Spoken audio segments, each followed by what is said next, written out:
Oh. All right. Hi, everybody. Welcome back to another episode of Exo Succeed. This is your host, Gearface, and I'm joined, finally and at last, after 15 months of ships passing in the night, my friend Polter. Polter, thank you so much for being here, man. Yeah. We did it. We coincided our schedules, and this, dear viewer, is going to be the world's most informative shitpost. I have it on good authority that I'm going to learn something about the character that we're learning today, which is Testament. Say hi to Testament. But I have a feeling that over the course of the lesson, we might be taking some twists and turns because I know Polter decently well, and I know that he's not going to let this lesson go completely smoothly, which will be fun. Super excited to learn about Testament. I know very little about them other than that they got a cool hat. Couple disclaimers as always before we get started. Number one, you, viewer, should play Exceed for fun. We're going to be talking about playing to win on this show. If those two things don't line up, if the lines of play we're describing don't sound fun to you, please play the way that you do find fun. Our plan is to, win this game. And hopefully you can find some fun doing that. Otherwise, find your own lines of play that might be more fun for you. Disclaimer number two, we don't know everything. I don't know anything. Polter knows many things. Together, we average out to some things. And none of the things that we say, no matter how definitive or declarative we sound, should be taken as absolute fact.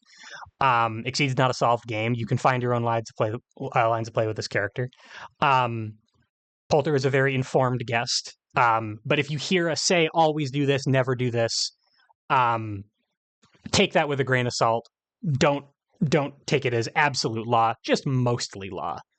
But yeah, with all that said, Polter, please, I'm dying to know. Tell me a little bit about Testament. I think you know a little bit about Testament. You have to know a little bit about Guilty Gear.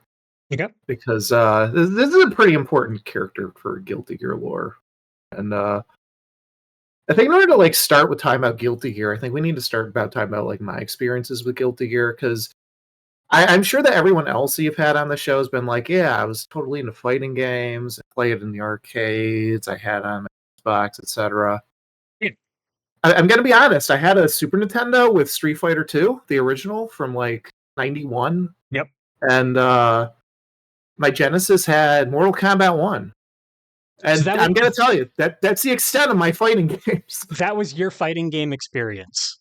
And that's not true. I also had Primal Rage for my but a little bit of Kuso games here and there. So a lot of what I experienced through Guilty Gear was either being on video game websites online, because back in the mid 90s, late 90s, they had so many different cheap HTML websites you could just throw up. And you could just have animated GIFs or whatever you wanted to on there. Or, I'm sorry, GIFs. I don't know if I'm offending anyone, right? You're offending me, but don't worry about it. Keep going.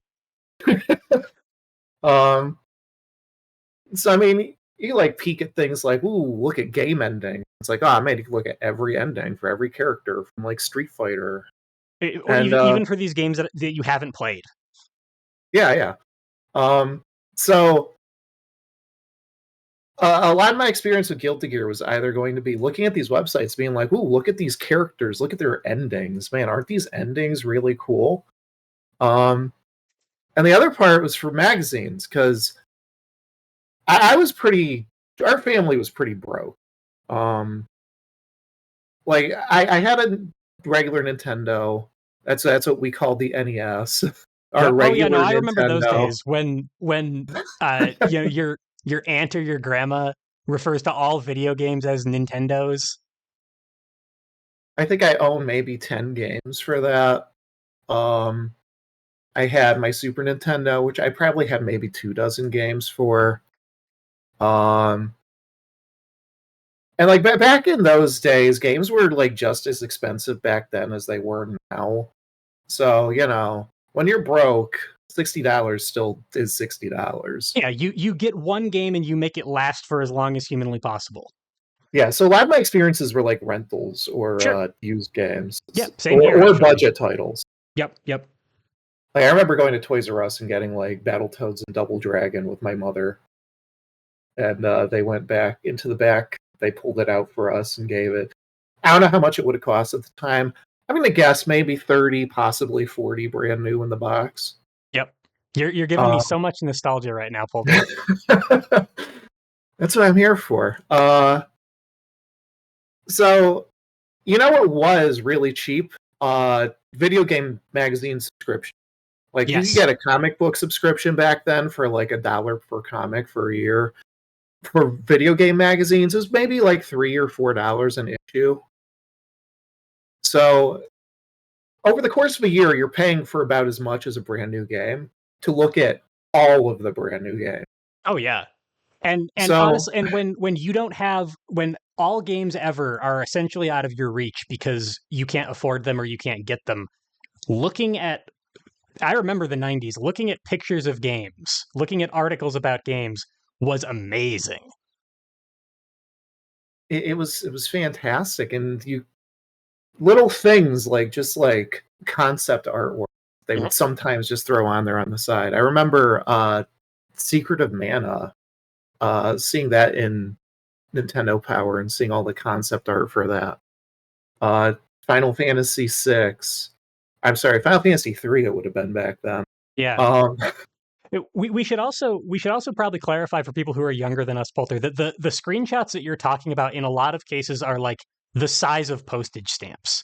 Like they're oh they're yeah, these little tiny low res useless things that young Gearface and young Polter, I assume, looked at and just let our imaginations run wild, filling it in with things that were way cooler than what was in the actual game. yeah, and because the screen size, the real estate on the page was so small, they had to fill in the rest of the page with other stuff. So you either got like really long prose, which helped fill in the blanks, or you got these gorgeous concept art. Yeah. Or if you're Nintendo Power, sometimes you just hire some guy to just draw a bunch of pictures for you, which is still just as good, in my opinion. Oh yeah. Again, when you're a kid and looking at the stuff, that's all you need. So, I guess my first real experience with Guilty Gear, like outside of websites, would be through these magazines because Guilty Gear didn't really come around till like middle of the PS1's lifetime. I Yeah. want to say it was a I, 96 or a I 97 game. I feel like 97 or 98 was going to be my guess, and either way, it's like at this point the PS1 has established itself as like the cool console. Final Fantasy VII is out. Everybody has a PS1. But if you're coming from NES, Super Nintendo era, Polter, anything that you're seeing from these magazines about the PS1 has to look like the future. Yeah, pretty much. And I didn't get a PS1 until what, 1999. And at that point, almost everything that was ever going to come out for the PS1 had come out. So, and it was still because they were still making games up until like 2001, 2002, even if they were just like little budget games. It meant that PS1 was still stocked pretty much everywhere, and it was really easy to find discs for cheap. Yep. So where I only had like a handful of NES, a handful of Super Nintendo. I think for my Dreamcast that I got in like 2001, I literally only have 5 games for it that weren't given to me by other people, or that I borrowed indefinitely. Uh, PS1, my whole library fits on like 2 or 3 shelves of bookcase I have next to my bed. It was so much easier to just get discs for cheap because it was end of life, but it was still in style. Sure. Yeah. It was a um it's the end of one format, but everyone in the world, I need to stress this to people who weren't there, everyone in the world had a PS1.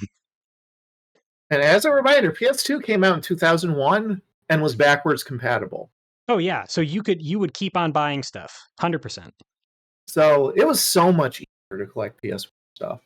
This is probably like a little extraneous to the rest of like attaching to Guilty Gear, but it meant that I was looking a lot more at PS1 things at the time. Sure. And so I remember like opening a magazine and seeing I think it was just Guilty Gear X at the time. I don't think there was like any sort of expansions or subtitles or anything to it. Hadn't started adding new suffixes to Guilty Gear. It wasn't yet accent core R plus double F sharp yet. Yeah, yeah. The super turbo edition. Yeah. Street Fighter kept it simple. Guilty Gear decided to just start adding random letters and symbols. So I remember seeing in magazine there were really cool characters in Guilty Gear, so it just kind of got your mind going for what kind of game it could have been. Yep.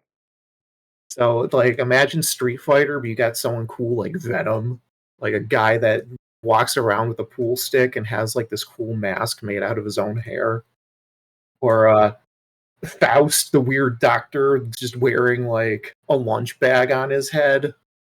And you just looking at the screenshots of him doing like a teleport through one side of the screen through the other. It's like, oh my god, this is amazing. It was very like comic book interpreted through an alternate universe. And I guess later on we found out that the alternate universe in question was just Japan. But I remember the same thing, that it felt like such an overflowing of creativity coming from some of those characters, especially at the time in fighting games, being like explicitly weird, like really odd designs and very very like cool anime designs. And I think it also did like something that most other games weren't doing at the time. I feel like Guilty Gear looked at stuff like The Crow, was like, we need to put goth in this. We need to make this as goth as possible. Yeah. And so you get some really, really cool and wicked designs, and one of them being Testament. And like, when I was growing up, I wasn't goth per se, but I did hang out with the goth kids pretty often. They were pretty much my group that I hung out with. And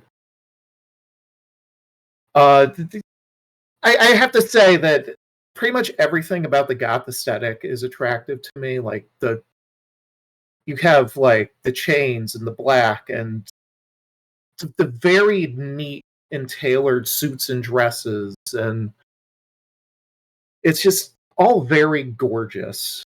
And so you look at Testament in like accent core, and I'm like, that is one of the hottest chicks I've ever seen in my life.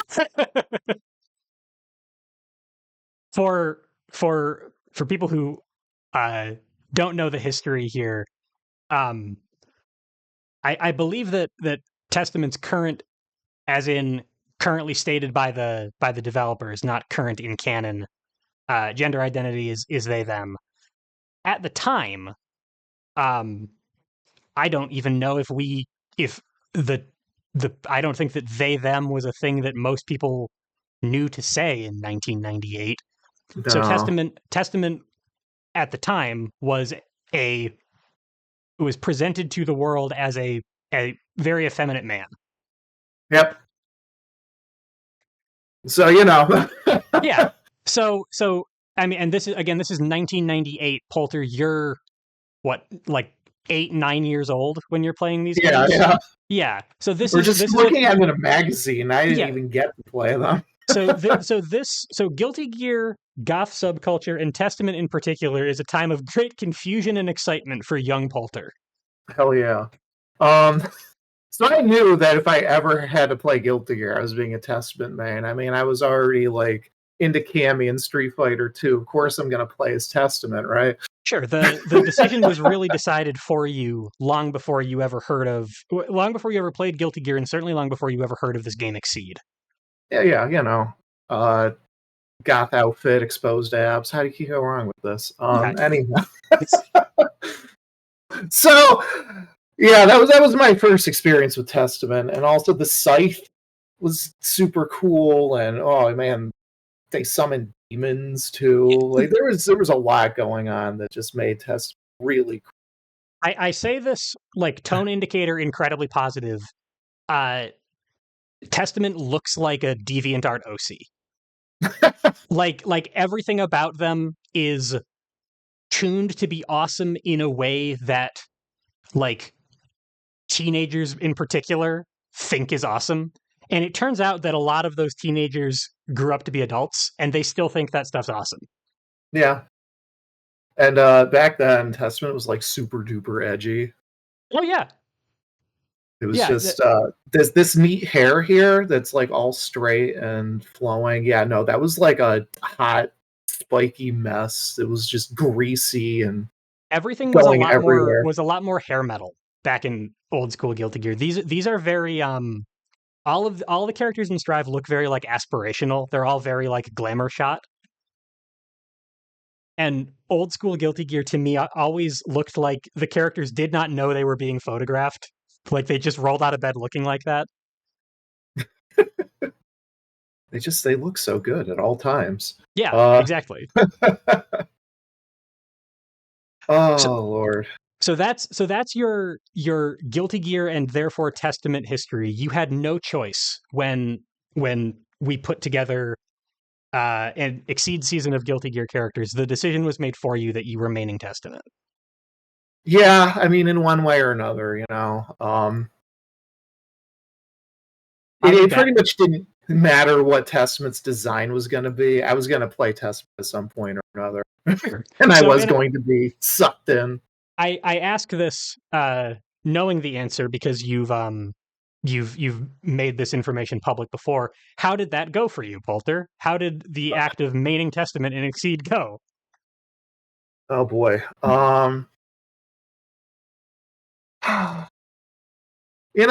Let me talk about my past with Exceed real quick here, because I feel like I'm a very vocal person about my experiences with Exceed, but maybe not everyone knows. Sure. I was like playtesting Exceed back in season 2.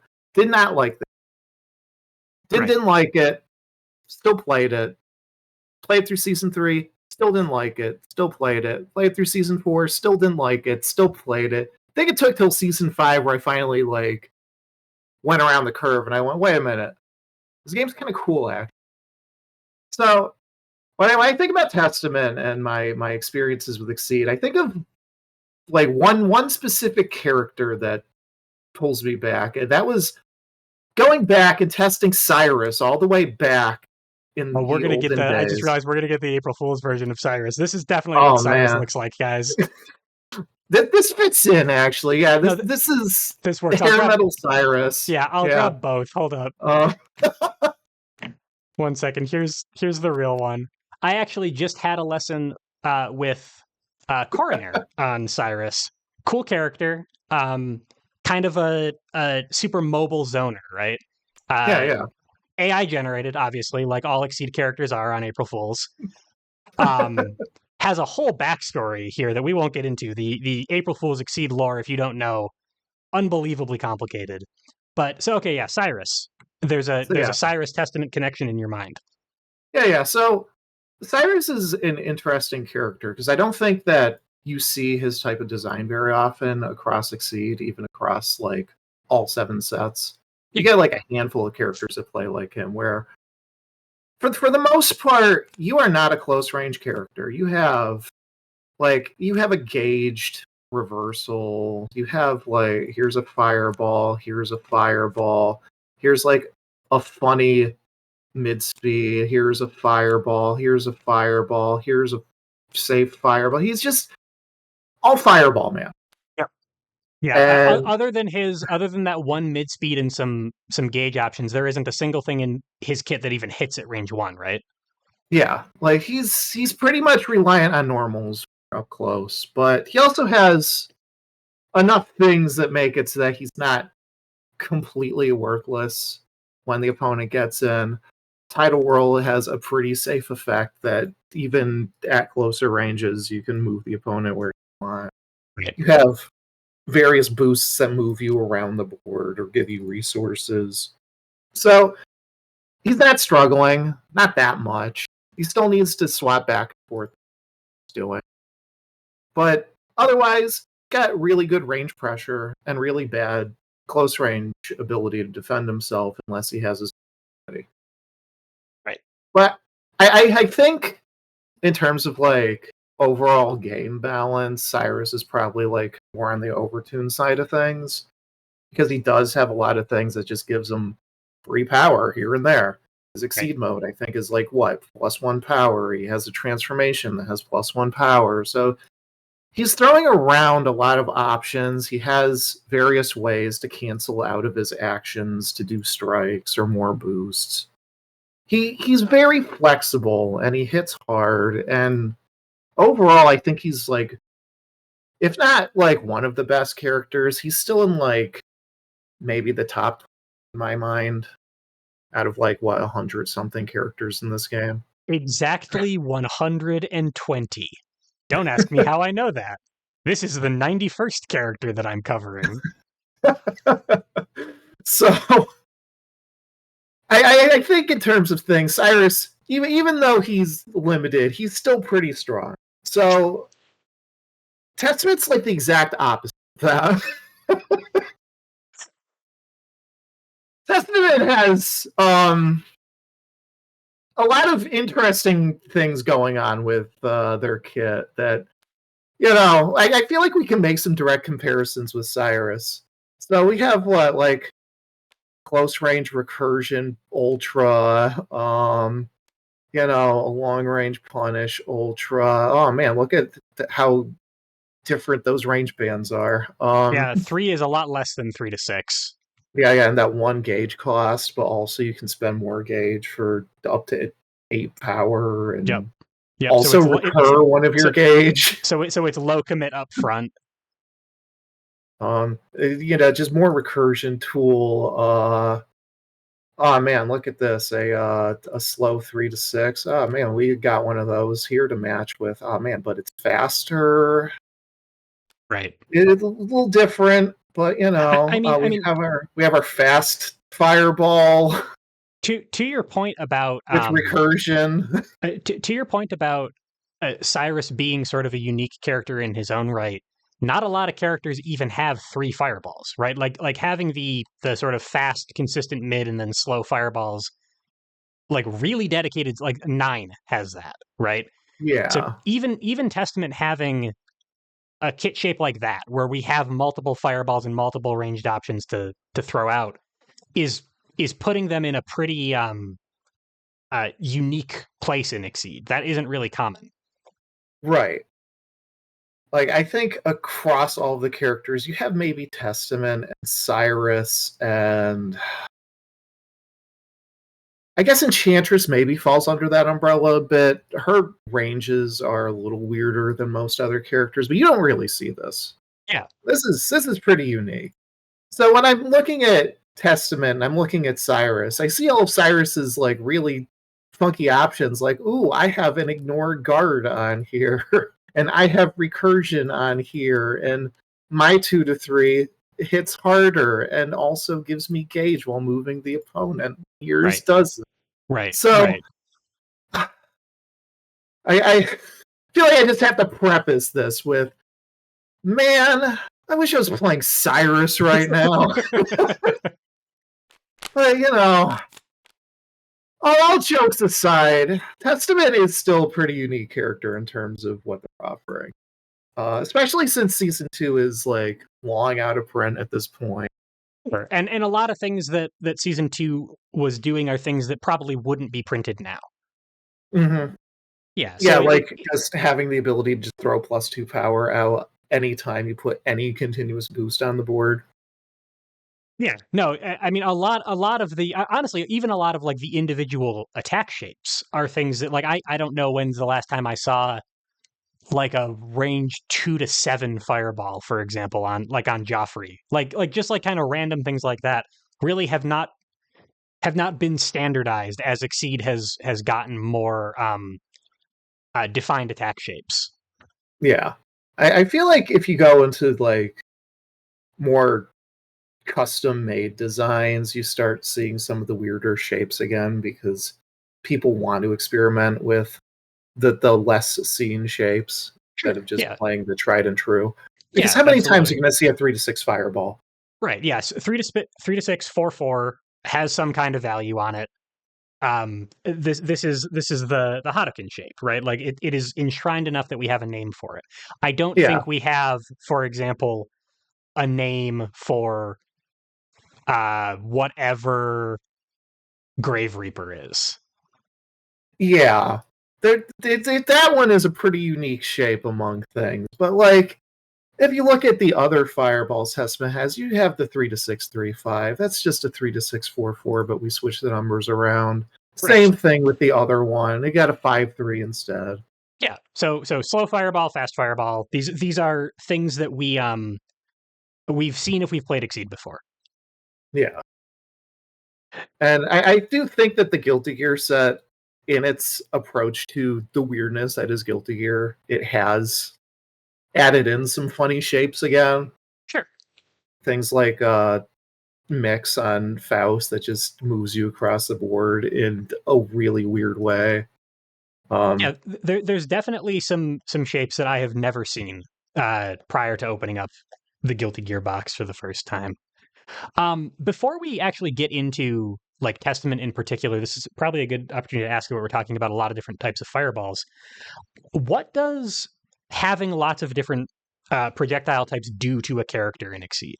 Like, for example, at turn 1, we start at range 4, right? Like every character begins the game in range 4 mix-up land. Yeah. What does that do to a character's kind of like threat profile if they can throw multiple kind of differently weighted options at round start or at range like this? Well, I have a like Testament unique answer to that, but to go to like more of a general one. Generally speaking, if you have the ability to throw 5-speed, turn 1 that can hit your opponent, that adds a lot to your mix-up matrix because Okay. it suddenly changes everything that they're allowed to do. Because even if your opponent has a 5-speed, they're not allowed to play it on defense safely. Right.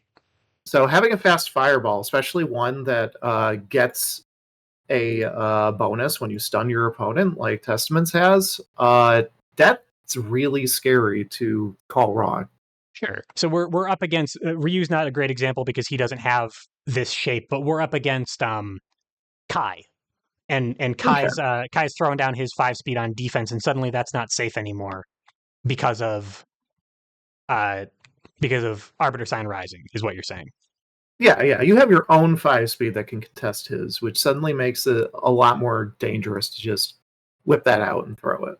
Okay. So, someone like Kai might want to throw maybe his fireball, Stun Edge, instead. So what do we have against Stun Edge? We have our own like regular speed fireball. We have a regular slow / mid speed fireball. Right. So we can still punish Kai for trying to play defensively, throwing like our ignore arm button out, which means also if Kai wants to ever block, because what's safer than just throwing block turn 1 if you don't know what your opponent has? It suddenly makes it a lot more dangerous. So we have an ignore armor option over here on falling. Yep, and Grave Reaper, even blocking that feels a little rough because Testament gets a bunch of gauge generation, a bunch of card draw all at once. Okay. So you just get more options to deal with your opponent while they just kind of sit back and play passive. Okay. And on top of that, even in like most mix-up matrices, you still die, right? Sure. So if your opponent has a slow fireball like Kai does, you can still just jump over it. Sure, yeah. Defensive dive is a real thing that you need to consider when you're throwing out Stun Edge. Absolutely. So your opponent, at all times, when you have a kit like this, has to think, do I play the block and have it lose? Do I play the dive and have it lose? If I have a ability to like throw a fireball, do I play something like sweep instead and hope that my opponent with all their fireballs dives me instead Is as part actually of the diving mix-up? in. Sure. Yeah. Because But even without this sort of overage of fireballs, most characters, not every character, but most characters do have some kind of range 4 mix-up, and we call it the move don't move mix-up. yeah. Testament has like the move don't move don't move don't move don't move mix-up. And all of those don't move options are covering for different things, right? Yep. Okay. So So and you said that was kind of your general answer, but it sounds like the specific things that Testament is doing with those cards are kind of different than a regular zoner might. yeah, mostly because I think literally every special of yours plays into that mix-up. You have so many options with what you can do, except for I think maybe Unholy Diver. I don't think you ever play that as part of the mix-up. But you do have your other options, like Sight Swing, for instance, has an interesting profile. It says, "Hey, this is slow and it's guardy. If my opponent plays something like oh, your typical fast dive, like dive attack on Beheaded or A Ice lot of Car on Jen." those by the end of the strike, you wind up at range 2. You either close 2 and stop, or you close 3 and push 1, or something like that. Yeah. So even an option like Scythe Swing becomes very safe, and your opponent has to suddenly think about that. What if you don't have Arbiter Sign Rising? Or what if they have the first turn? Do they initiate with their fast dive and then get dumped by Sight Swing? Okay. So there's a lot of different pressure options that you apply from just being in range 4. Okay. Like way more. I mean, there are some characters who don't have anything that goes beyond range 5, for example. Just the presence of having multiple non-overlapping options is something that makes you really scary at range. And this is kind of the zoner life that we've chosen when we picked up Testament. Yeah, I mean, if you think about someone like Jin, who is terrible at zoning, like Yeah. absolutely garbage, like his astral exists just so that he can have a zoning option. Right. And He's and and Jin, despite having a fast dive, a slow fireball, and dive, right? So that's still 3 things. Still Yeah, they're all is terrible yes, it options. still isn't getting enough value out of his long range pressure for at least for Polter, for it to be worth it to try to do anything zony wise. So should I assume then that in addition to just having options, these options that Testament has are actually like quite good to make it worthwhile to exert that pressure at range? Yeah, the moment you get to range 4 and you have any amount of cards in hand, Testament becomes terrifying. Okay. Like there's you just have options upon it. And like poor Jin over here, right? He has to make the decision against which of these 3 cards he's going to play, if any. Like, oh no, I'm going to throw my fireball at you. Like, what is Jin's fireball actually going to do into Sight Swing? It's going to do 4 damage. It's going to draw a card, and then Jin has to decide whether he wants to eat 5 damage or stay at range 4. Or actually, So no, he's forced to stay at range 4 now I'm thinking about it. So he's just going to get hit by this anyway. sure. So a lot of like, if there is any kind of value in throwing Ice Blade, most of the time what you're hoping to get out of it is getting to range 2, right? Or getting Yeah. closer at least. Um, so Scythe Swing specifically having uh, positioning for both Testament and the opponent is a Yeah, really just to great way to maintain reestablish. range. Yeah, we're going to reestablish range 4 on you. And, Okay. force that mix up another turn in a row. Right. Right. Okay. And as you said, that mix up is really pressuring. My opponent is going to be trying to get out of that situation as best they can. One of the ways that they might do that is by, I don't know, diving in. Uh-oh, Arbiter Sign Rising. Yep. Ice Car. Uh-oh, Scythe Swing. Like I have ways to not only be scary at range as Testament, but to keep keep that range so that I can keep being scary next turn. Yeah, and that's I think that's probably Testament's greatest advantage for having a kit that's shaped like this. Okay. The So moment your so opponent goes out to range 4, it becomes a problem. Okay. So in terms of how this is going to impact my game plan, obviously, level 1, be at range 4. Stick to that kind of mid to long range um spot and just make my opponent have to deal with all of my scary options there. That is an approach you can do, Okay. but I think if your goal is to be good at Testament, you're going to have to throw that thinking out the window. Okay. Why is that? I think it's just a simple facet of Exceed. It is way less costly to move in than it is to get away from your opponent. And this is especially true for Testament and the Guilty Gear set because Oh, your retreat options yeah. Hold up. barely exist on your normals. Yeah, we've got every other season. Well, yeah, no, every other season's uh dash equivalent is Mhm. either in Undernight. It's optional movement in either direction. In older seasons than that, it's backstep. You retreat up to 4. Guilty Gear characters can't back up. Yeah, no, they could get out of a corner with Yep. Slash. Or they can do really weird things with area shift. Yeah, and And not get gauge out of it, which sucks when you're playing area shift. yeah, if your goal is to try to make space and your only boost option really is area shift, that's not great for you because you're getting rid of your attack that makes space Right. just so that you can push your opponent out and still take your turn. Right. Okay. So So difficult, and also the board is not infinitely long. At some point in this situation, I'm going to be bullied into a corner, or my opponent will be cornered, or something, and I'm not going to be able to make the space that I need to make anymore. yeah, And if my opponent is cornered, it being difficult to back up means that it might actually be kind of hard to take advantage of all this board space behind me. Right? right. Okay. So it's very difficult for Testament to actually make use of this space because of these factors. And when you have things like Assault and Dive that are mostly faster than your options and can get in against them, or even like you having Ryu on the board here, he mashes Tatsu. That's 2 spaces that he's getting across the board as long as he's fast enough. Okay.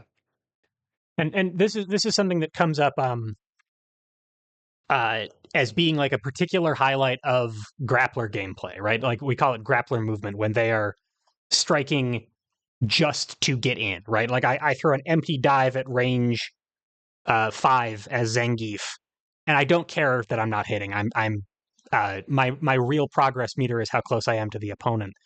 It sounds Yeah, like kind of everybody is going to be doing that against Testament, and it turns out that that's pretty good. Um, if your only goal is to get in close. yeah, because as it turns out, Testament's speeds aren't really that threatening. You have Arbiter Sign Rising at speed 5, but it only hits for 3, and pretty much you want to play this on offense when possible so you can try to Get the fish for the after effect. get the advantage, sure. So pretty much everything else that you're going up against is speed 4 or lower. Okay, As if you're at range 4, it might just be safe to initiate with dive. You okay. might just want to leap across the board. And I, if your Testament player plays like Arbiter Sign Falling, you can actually just dodge it if you're in the right position. right. Oh yeah. So I mean, we're talking about range 4 as being like the threshold between normals play and long range play. You do have like these are range 6 options. You could conceivably throw it really far out to the point that even a like an assault or a dive wouldn't be able to get in on you. But Right. that just exacerbates the problem you were just talking about, that like how are you making that space in the first place? So, in terms of trying to make use of your kit, you have to work really hard against basically what your entire kit's telling you to do. Right. And against like the engine of Exceed, it sounds Yeah. like. Okay. People are going to get in because it's faster to get in than it is faster to get away. There Okay. are there are basically infinite spaces that you can move forward and finite spaces you can move backward. Sure. Yeah, and zoners tend to corner themselves is something that I've learned. So eventually you're going to run out of space and you need to find a way past your opponent. Oh no, now you're in melee range again. Like chasing somebody down, it is almost always easier on the aggressor, it sounds like. Yeah. Okay. So, in terms of playing the kit out to its strengths, you're gonna struggle, but this is Testament. Testament has options. Okay. So you're going to be using those apps pretty often. So I think the first thing to look at when trying to assess a character is probably their character ability, because it basically, almost every character ability is going to tell you, here's the basic thing you need to do in order to win with this character. Okay. I just want to shout out the fact that we've just passed 40 minutes, which means that this is an XS Exceed new record of time to character ability. So congratulations, Polter. We did it. Yes. Yeah, please, character ability. Tell me about it. So everyone's character ability, I like to call their ability to control neutral. Neutral in fighting game, both players are trying to get an edge. So the way that your character gets your edge is through their character ability, and how Testament gets their edge is by buffing their normals. It has a very small but very noticeable buff, and it basically gives all of your normals the ability to be grasped. You get the ability to move your opponent as a hit effect, which allows you to do some really funny and obnoxious things, and also is the main way that you're going to be establishing your range dominance if it is feasible. Okay. So as an example here, like grasp turns into super grasp. Now grasp beats sweep now, right? In most board states. Yeah. So, we have our friend Ryu here standing next to us, and normally sweep, range 1 to 3 goes across. So even if you grasped him, you'd still be able to hit you because you're 3 spaces away. Right. Well, now he's pushing additional space, and he's in the fireball kill zone. Okay. So now Ryu has to grasp becomes a setup tool now. Yeah. Ryu has to spend turns getting back in so that he's not in the death zone. Okay. So this particular use case of grasp that we're talking about sounds like it's particularly really good on defense, because now I immediately get to capitalize on my opponent's positioning with a fireball or something before they can spend that force to come back in. Yeah, I mean, it's like the usual way that I would play grass. I see it as a defensive card because you get to control positioning and then take the next turn. Sure. But in Testament's case, you get so many more options to work with. Okay. So there are some reasons to initiate with grasp if you really, really need gauge, if you, I guess, want to kill your opponent with something really fast at low life or something. But most of the time, it sounds like the reasons that you would play a repositioning card is to take advantage of that position. So when you're looking at grasp, you're looking at it as a way to move your opponent anyway. Right. Okay, gotcha. Now, a funny thing with Testament is, as long as no one's in the corner and you're a space away from the corner, your normals now allow you to pull the opponent into the corner. Okay, that's true. So you can force positioning on your opponent that they may not want. And if you do this with something like Cross, that allows you to instantly retreat 3 as an after effect, after using the hit effect to pull your opponent into the corner, right, you're dodging sweep some more. Okay, so and I mean cross, like the mitigating factor of why I wouldn't mash cross all the time is because eventually I'm going to run out of space to retreat, and suddenly I was watching a new player play D last night who realized very suddenly that cross isn't very good anymore because they don't have anywhere to go. With Testament, as long as I'm hitting, I kind of always have somewhere to go. Yeah. Okay, cool. The obvious mitigating factor is your opponent playing focus into you, which they probably, once you get into this board state, are going to play their focuses as fast as possible. Okay, so to keep from getting into that corner. Sure. So there's risks involved with trying to do position like this, but even so, you have ways to pretty much abuse the positioning. You can play things like range 1 slash, for instance, to drag your opponent in and then take the next turn. Or you can push them to range 2 and then start thinking about your mix-up options.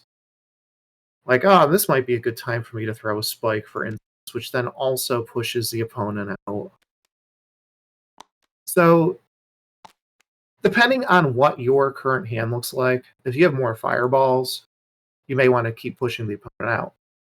If you have more normals, you may want to keep the opponent closer to you so you can keep hitting them with sweep. Sure. And I think that's really where Testament starts popping as a character. Okay. You get the ability to control both your close range space and your long range space by using your normal. Sure, and they're going to be disincentivized to cross out from me anyway, unless they have a plan, because I have all of these scary projectile options. So I can, with my everybody has normals. Everybody can play the range 1 to range 3 game because that's where the normals hit. And Testament has like this little extra edge on their normals game that lets them kind of be competitive in that space too, despite having a kit full of projectiles. Right. Okay. That makes So sense. your opponent's mostly disincentivized from part you. Obviously, if you're up against a Guilty Gear character who can just advance 3 by spending their slash and then burning a gauge to take their turn again, not really as effective. Right. You did burn their resources, but they're gonna be back again. So Okay. what are your options? You know, and your options are mostly going to be around focusing on keeping your normals and your fireballs at kind of an equilibrium. Though I think, as we all know, Exceed is a game where you have a randomized deck, and what you draw is not exactly up to you. So It'd be super. your By the way, it'd opening be super hand. crazy if Testament pulled this hand. I know, right? Yeah, if So your opening hand. Testament pulls Arya the Winds and Treasure Hunter, it's like, wait a minute, hold on. Damn, my cards got better. Okay, so yeah, no, but like, you can't actually control what options you have available to you at any given time, I think is where you're going with this. Yeah. And if your opponent has a keen eye or any sense of memory at all, then they're going to know when your options are down. Sure. So it might just be safe to cross out because you know that your opponent doesn't have any Arbiter signs left. Right. So what am I worried about if I cross out? Because Testament doesn't have great ways to get in, and Testament doesn't have great ways to even capitalize on getting in. Right, yeah, So, your reward for getting in is playing normals. And normals yeah. are good, but everybody has those. And just being able to push or pull 1 doesn't make your normals like especially excessive in terms of how useful they are. Sure, yeah, like there are no, I mean there are, I guess, technically like positioning breakpoints the way there are power breakpoints, where if you push out to 4, suddenly grass beats sweep. But like it is in a situation like I hit my opponent with sweep and I did all the awesome things that sweep does when I hit them, and also I moved them 1 space. Clearly I won the strike more than if I just hit them with a regular old sweep, but it's kind of like it's more nebulous by how much more than it would be on a character with a more tangible or concrete reward, right? Yeah, I mean, obviously there's situations where you sweep at range 3 and your opponent plays sweep, and it's like, haha, I push your sweep out, you fool. But Sure. how often is that going to come up? Right, yeah. Defensive sweeps at range 3 are slightly rare anyway. No, but your point is well made that you can find ways to eke this out. My point is that this ability is slightly more nebulous than I don't know, like Giovanna's hit draw 1, for example. Like that has a tangible, concrete value to it. That Yeah, everyone likes drawing cards. exactly, yeah, and in order, it sounds like in order to play Testament well, I need to keep myself in a position where I want to push the opponent or pull the opponent, where I'm going to get value out of this ability. Yeah. Okay. Okay, so I'm sorry, go ahead. No. You continue. I was going to ask, so my normals play, half my deck is melee options, half my deck is mostly ranged options. Is there anything that I'm doing with my specials, as attacks in particular, I mean, that are going to influence this brawling half of my game plan? Or is it really just as simple as like, use your specials when you are far away and use your normals when you're up close? So I think if you were to just play it like that, where you just use your specials at longer ranges, I think you'd be fine. Honestly, okay. I don't think you lose anything by doing this. I feel like you might lose like some mix-up options. I don't think it's worth thinking too hard about.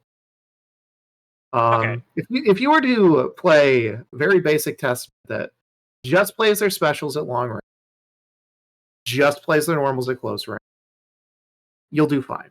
Okay.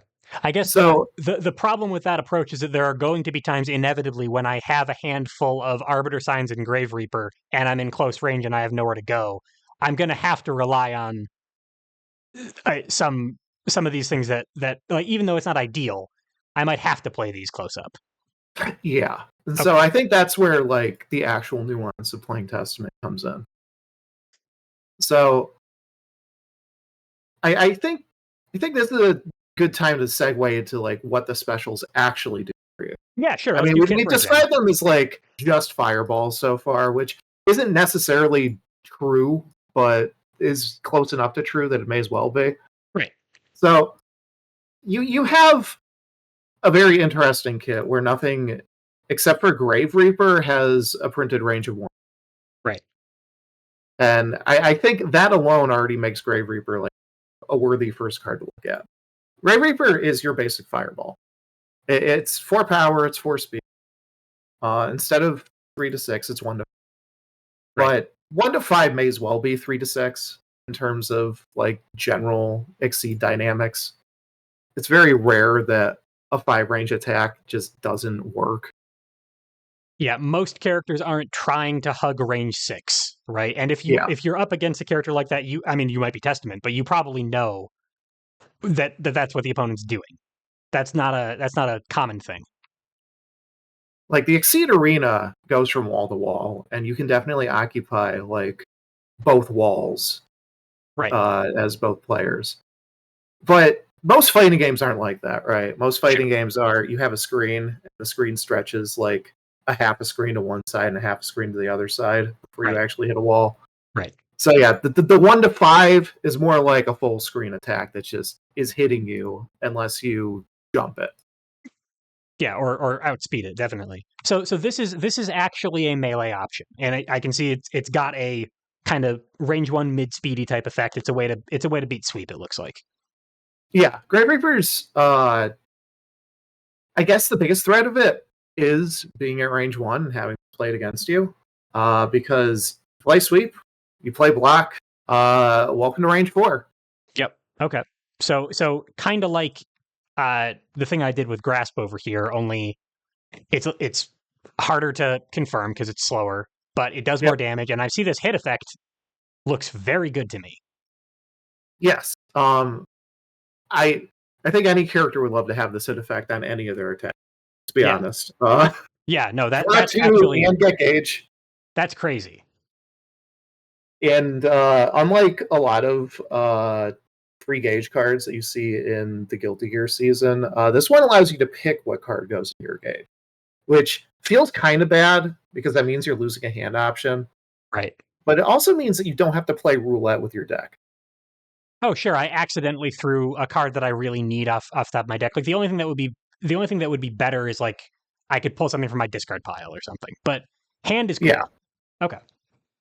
And I mean, we've had discard effects for a long time, but I think we're moving away from those. Way to just do things faster without having to keep track of what order the discard pile is in or anything. Definitely. So having the ability to add from your hand, it really does make this only a net draw 1, but you're still getting 2 gauge out of this attack. Right. So Grave Reaper is basically your extra copy of Grasp that loses to all the fast cards. Once you start playing as like a range 1 option. Yeah, it's a Grasp mid speed, but also it's a fireball. Also, it's something that at range 4 or 5, I can just say, all right, yeah, this is fine, and I still get my cool hit effect. That's if I manage to get to range 4, that's pretty good. Yeah. Okay. It's still like a solid range 3 tool because the speed 4 isn't that bad to play at range 3. It beats dives, it beats focus.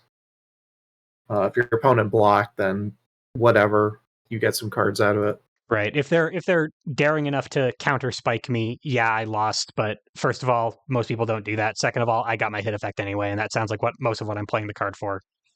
Yeah. So Grave Reaper is just like an all-around solid card. Range 1, it's your extra Grasp. Range 3, it's your extra mid-speed option. Range 4 or 5 is just a great fireball. So of course, we have to put one of your best boosts on, Of course. which complicates things. This is Exabeast, which refers to Testament's little demon that they've had since the very first Guilty Gear game. It's Okay. like made out of like darkness and blood. And in Guilty Gear 1, if the thing hit you, because Testament was like the second to last character in the game, they got boss privileges. Right. So it would hit you with status effects, because you can't have a fighting game without random status effects like poison and slow added to you. A famous part of the 90s fighting game aesthetic. So Guilty Gear was revolutionary in many ways, is what we're learning. yeah, pretty much. I mean, Arxis would eventually go back to that with the Persona 4 fighting game.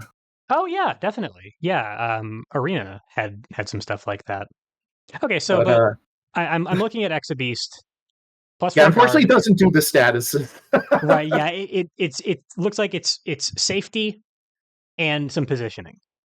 Yeah, you throw Exabeast to basically give you some space, Okay. which, as a character that has no other retreat options going on outside of like flying cross, that's pretty nice to have. Though, to be fair, it's still just a retreat. And as a zoner, you're not always going to be able to retreat. Right. Again, So, zoners tend to corner themselves. so the worth of having what's basically a just defend with like some extra. Is that what it's called in Guilty Gear? No, it's called faultless Faultless, yeah, defense. and it's Sorry. FD. How could you, Polter? I know, right? So having a faultless defense that gives you some retreating, I'd rather real stats, but when you don't have any other options to make space, really, it's definitely something you have to consider whether you want to use or not. Do I use my really good general purpose fireball that is also a mid speed at both range 1 and 3? Right. Or do I take the retreat 2? Because I don't think the 4 guard is going to come up very often. Yeah, I mean, But if you're using it in melee, first of all, this is a pretty decent card to use in melee, and at range against most characters, what are you putting it on? yeah.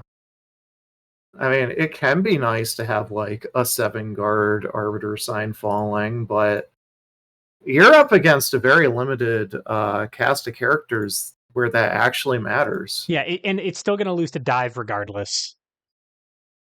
And if you're fighting against another zoner, your Testament, you have buff normals. Why not just use those? Sure. Yeah. Okay, that makes sense. So really, what this is a way to retreat, and maybe if I need to throw, I don't know, undercurve assault or something, and I really can't afford to hit at speed 4, but I gotta hit at speed 5 instead. Maybe I'll throw it for the guard, but really I'm using it to back up. Yeah. Okay, makes sense. And it's pretty much always going to be you back up and then you spend a gauge, because I think that if you cancel out of this, your opponent's just going to walk in. All right. So you need to spend the gauge to cancel to make sure that this actually functions. So it's a bit costly in multiple ways, both in terms of opportunity cost and actual resources. Okay, so I can treat it kind of like a quick backdash on Sagat kind of situation. Like I need to hit an important attack right now, and I don't have the range to do it. Yeah. Okay, that makes sense. So with this being your general purpose fireball, you have your other 2 fireballs that we have to consider.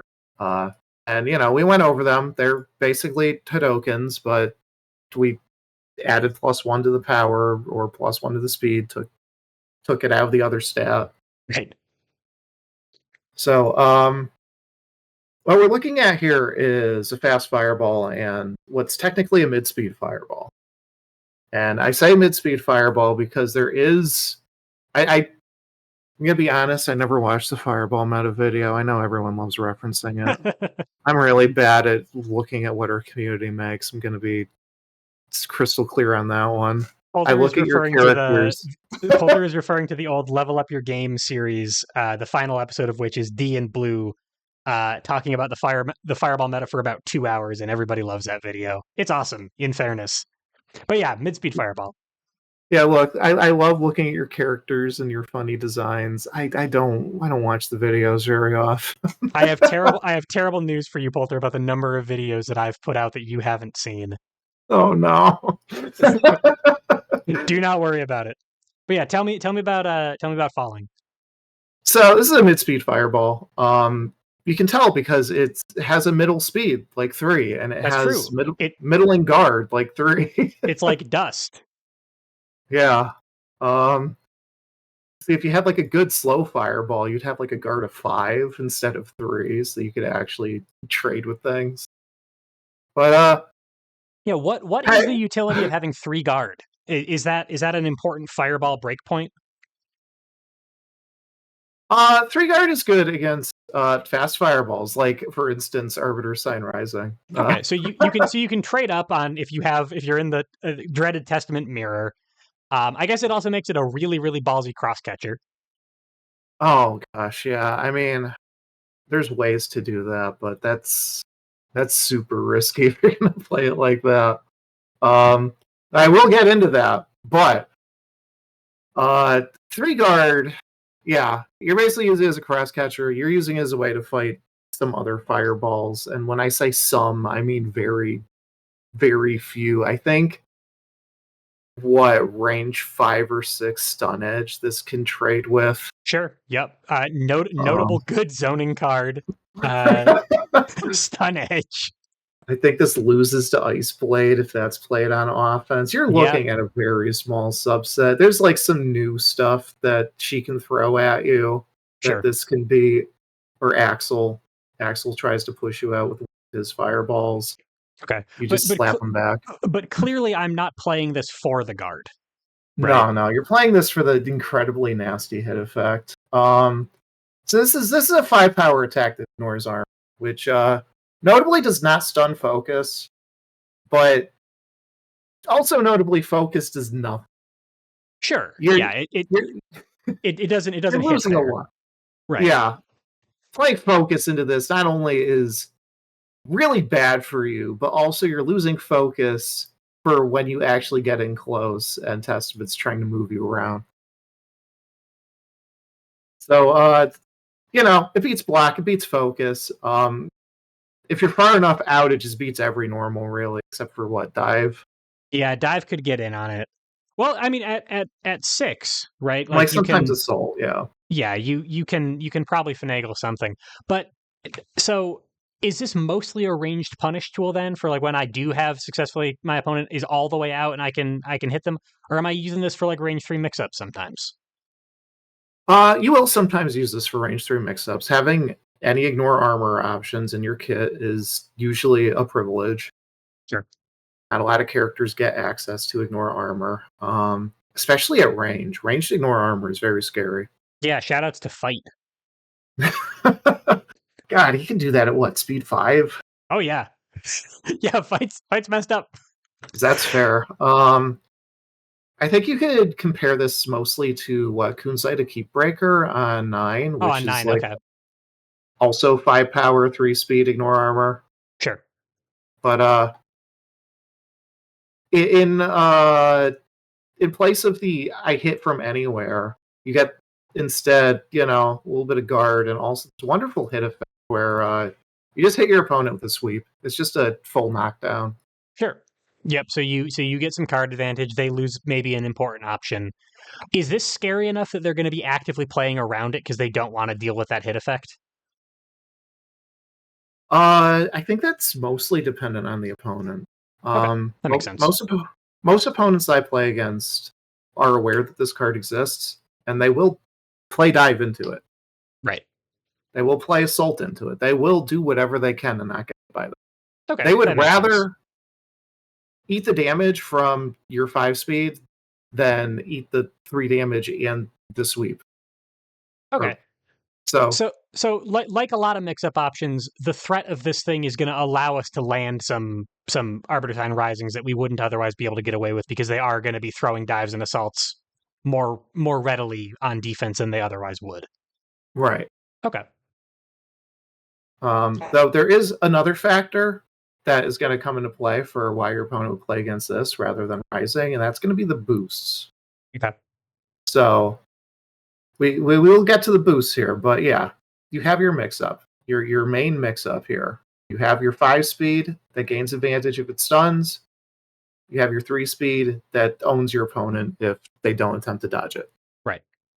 So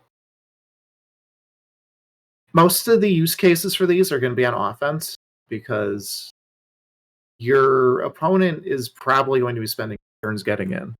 So the few times you do get to play these 2 fireballs are going to usually be after you make space with something like this grasp over here, yeah, or like the grasp or the this cross or this Grave Reaper we just talked about. Yeah. Okay. So it's going to be like an immediate I need to punish my opponent now sort of tool, which kind of limits your mix-ups, I'm going to be honest, because you can't use it on defense, then you're stuck playing on offense. You're stuck playing on offense, and you better make sure that your hand is suitable for it. If you've already blown through like 2 copies of one, or even just 1 copy of one, your opponent suddenly has a lot less mix-up value to worry about. Right. Okay. So So without one of these cards, the other one gets way less valuable to me. yeah. Okay. Yeah, we're focusing a lot on trying to capitalize on to make these fireballs at all viable, despite the fact that they're both really good. Sure. Yeah, and that's basically just because what my opponent is incentivized to do in the face of these things is move in, and they don't do anything to stop that. Yeah. Okay. Makes sense. So basic use case, you're both using these on offense. Sometimes you'll use Arbiter Sign Rising on defense just to try to poke out an opponent's approach tool. Sure. It's above curve at 4. You can often snag something. You're not getting that advantage, but you get to draw 1 effect anyway. That's kind of cool. Yeah, and 3 damage, draw 1. Not the worst. I mean, it's like on par with Grasp, I guess.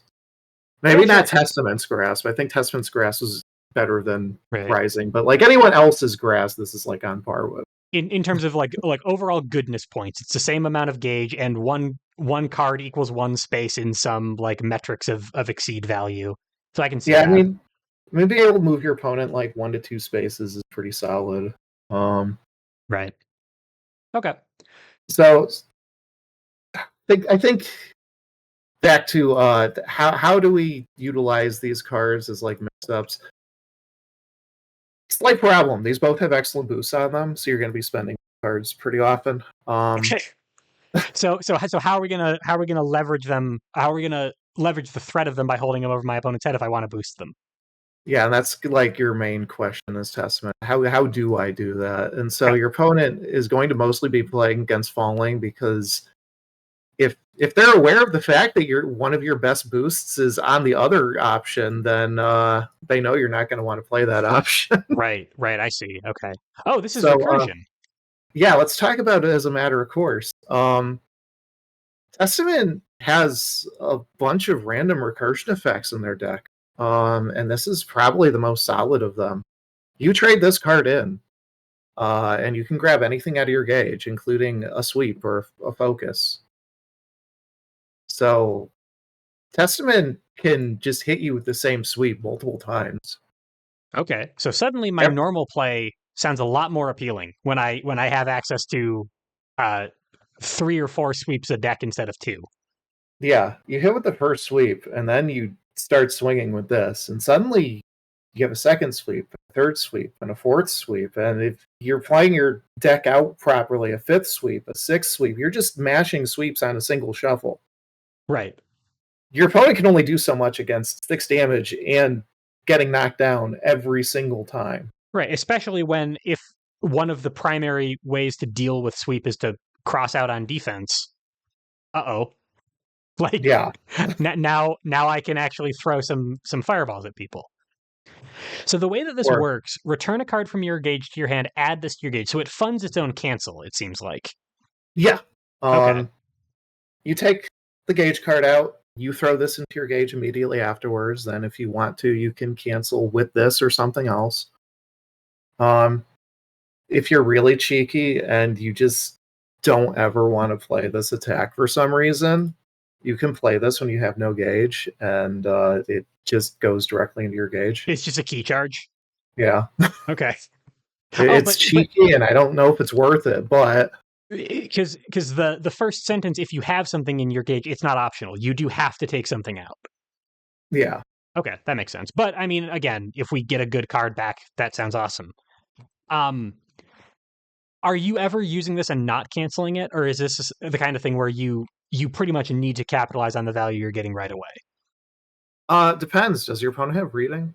Oh, yeah, fair point. Yeah, we're talking in season. Most characters don't, but from the use cases that you described, most of what I'm gonna be getting back are normals. Is that true?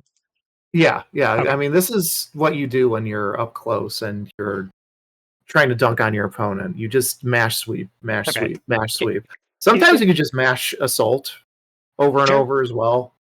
Yep, that makes sense. So Nothing if wrong with advantage. if I'm far away, I have better things to do, and I probably won't be far away very often. So I'm looking to get normals back to just do the game plan that my opponent's going to force me to play. Yeah. Okay, that makes Or sense. the other funny thing you can do with this is, land Arbiter Sign Falling, and then bring that back into your hand, and then throw Arbiter Sign Falling. Okay, yeah. So Because if I do catch my opponent at extreme range and they can't get back in for whatever reason, I actually can make them really hurt for it with this combo. yeah, so having the mix up really isn't that important if you can capitalize on the fact that you can just break your opponent in half with either sweep or ranged sweep. Right. All right. That makes sense. Okay. And obviously, like, cancel does not mean now strike. If I needed to, I could go get badass back instead of sweep, or area Yeah, shift back instead of cross. Like this is a flexible thing, but the main kind of underlined use case that we keep talking about is, wouldn't it be cool if you could keep throwing sweep over and over again? yeah, there really is like your suit du jour of Testament. You are devouring that sweep. You are taking Okay. that back in your hand and throwing it back out there. Like, yes, this is Okay. It's my strongest special is the third and fourth copy of sweep. yeah, pretty much. Makes sense. Um, Okay. So and I that think sounds that's good. where we, I can see why I'm gonna really struggle to play this, and I can see why then my opponent really only has to worry about this side of the mix up. Um, yeah, because as okay. it turns out, getting hit for 3 damage and your opponent drawing a card really isn't that It's important. not that scary compared to landing sweep 10 times. Yeah, Right. All right. it's pretty good as it turns out. Even focus pretty good. Uh, Yeah, some good so brawling cards, and my opponent's going to force me to brawl, so that makes total sense. now, of What? course, because this has the completely awesome boost on it, Arbiter Sign Falling has to have like a less awesome one that's still kind of broken. Yep. So +1 speed, already good. +1 Yep. speed that's cancelable, really, really good. +1 speed that's cancelable and allows you to know what the top of your opponent's deck is, insanely good. And if it's like something stupid like sweep, you just throw it in the trash. Okay. So this is like it's not hand information, but if my opponent wild swings, that's cool. I know what they could do. But Yeah, it's yeah, and also, it's a shame if you had to force them to wild swing for some reason. oh, I see. Okay. So this is very expensive reading.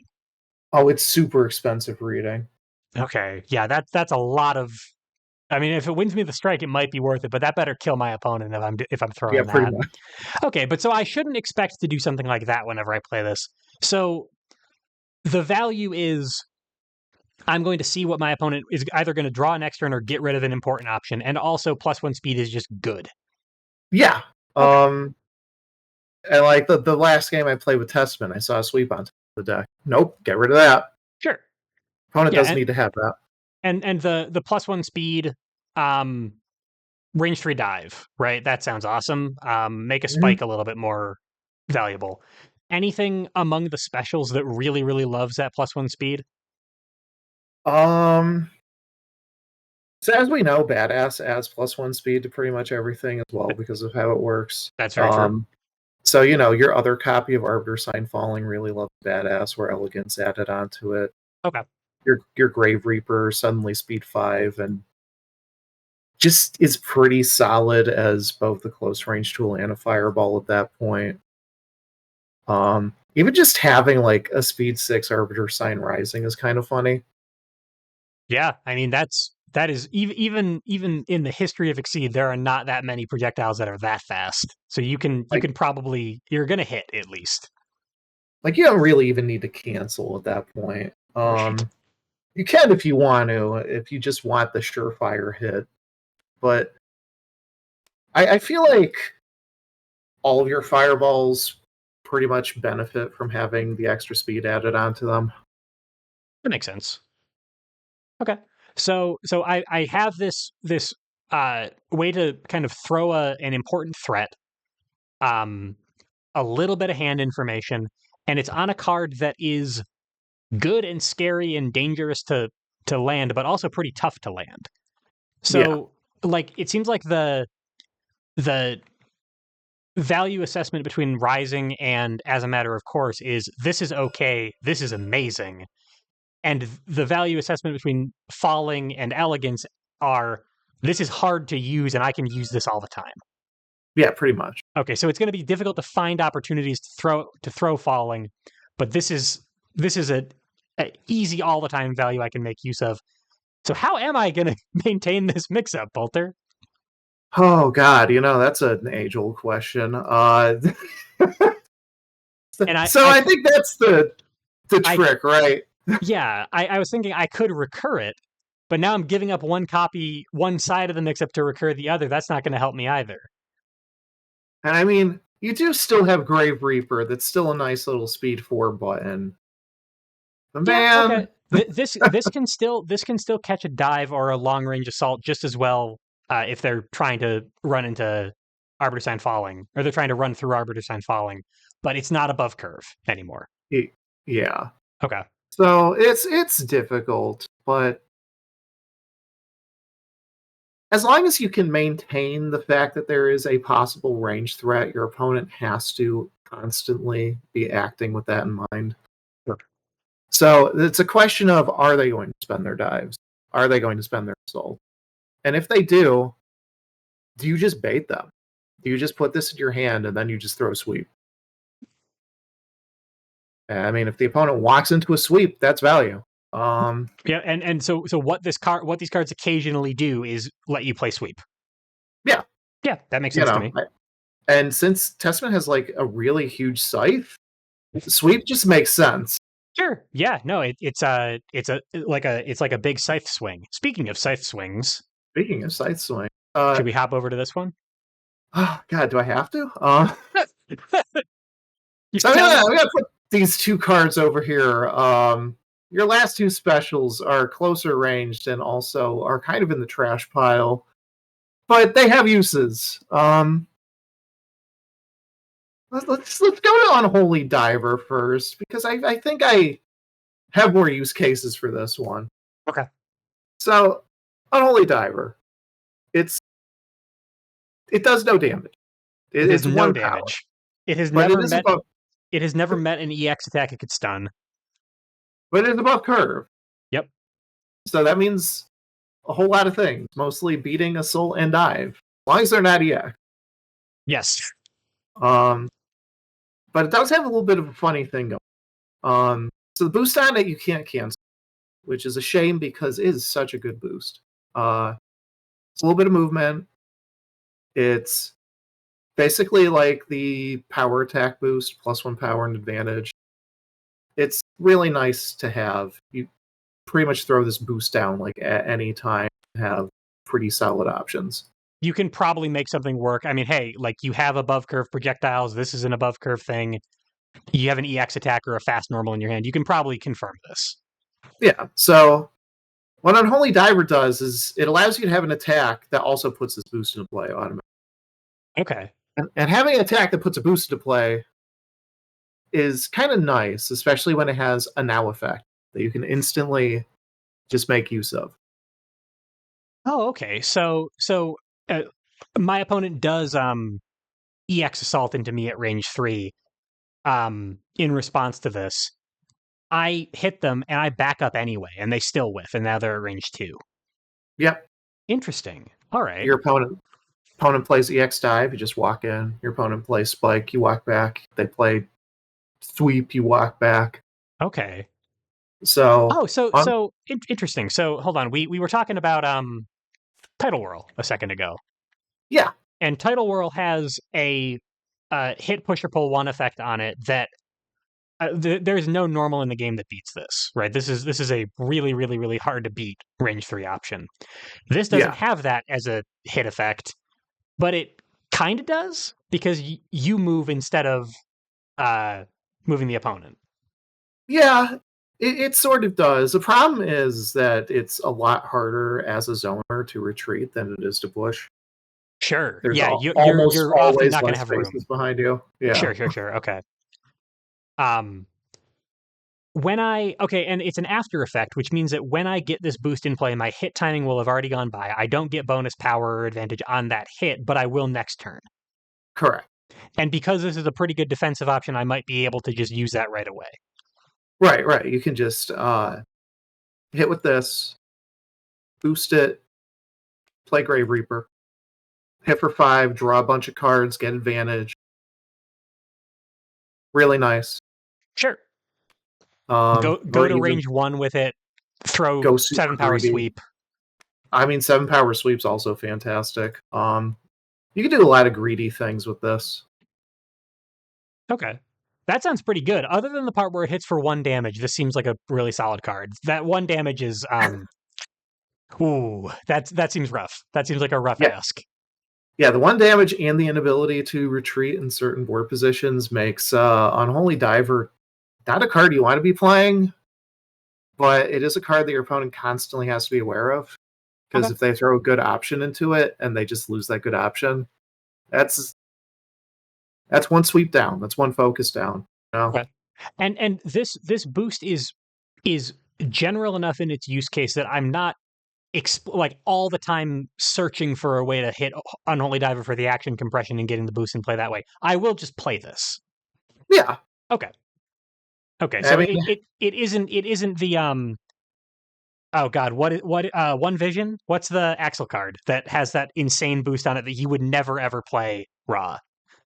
Oh yeah, that is One Vision. Yeah, with the take 3 actions. It's 3 actions. Yeah, it's not like that. I will just play this in neutral and it's probably going to get me some good value. Yeah. I mean, this boost just reads, I'm a good neutral tool, which is pretty much what you want out of a boost, right? Yeah. Okay, that makes sense. So if I can set up a perfect situation where I can play Unholy Diver and get every ounce of value out of it, awesome.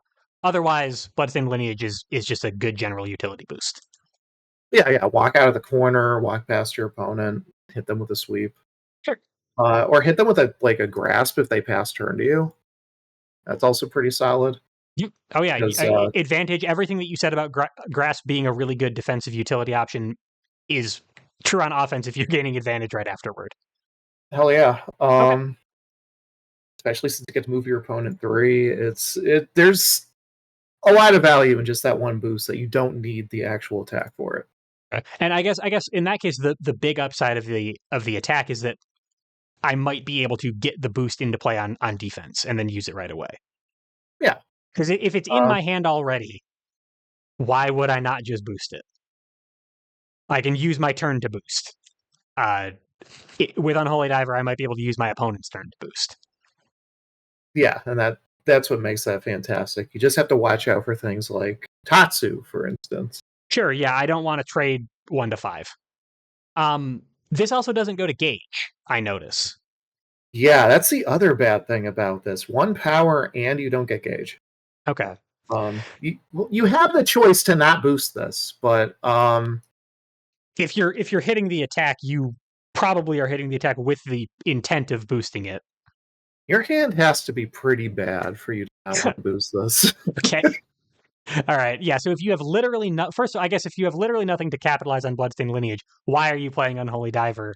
Maybe you're going to die to the assault otherwise, and you need to stuff it out. But to get everything you want out of this, you need a hand to support it. Yeah. Okay, Because so I walking shouldn't to range 4, not having a fireball, what do you do? I shouldn't ever plan to have this go to gauge. Seems like I have a decent gauge generating tool over here. Um, some weird gauge of recursion. How is my economy in general? Like is Unholy Diver not going to gauge the end of the world for Testament? Are they starved for gauge, or can they build some decently? Uh, you definitely have a lot of ways to gain gauge, which once we get to like the ultras and your exceed mode, not only will you find that you have a lot of gauge, but you have a lot of outlets for it as well. All right, so it kind of sucks that Unholy Diver doesn't go to gauge, but it's not going to break my economy in half to not have this card. Yeah. You might want it because you have like a weird 4 gauge threshold on one of your attacks, but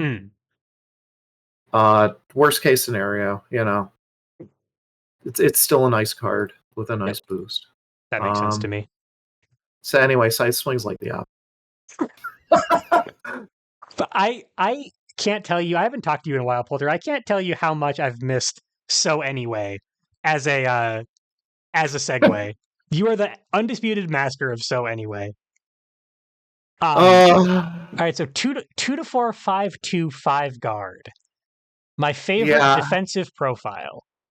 Yeah, it's so good. It's sweep, but we made it hit out a little bit further, but we forgot that sweep is mostly a range 1 tool. And 6 guard is very relevant. Oh, yeah. Generally speaking, at 2 speed, I'd say 6 guard's relevant. Yeah.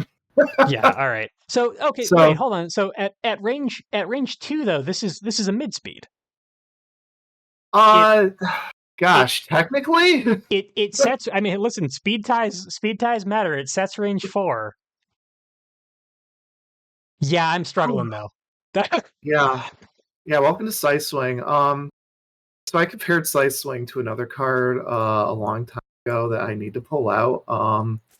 Happy Valentine's Day, Moriarty.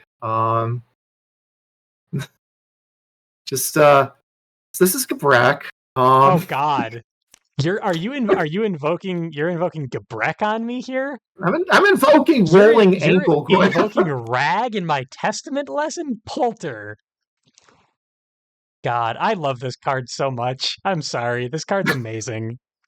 It's basically the same card. Does the guard really matter on Sight Swing? The answer is sometimes. I guess it's matchup dependent. All I'm seeing is something that I can't defend with. Like I would be so afraid to mash this button on defense because of the presence of sweep.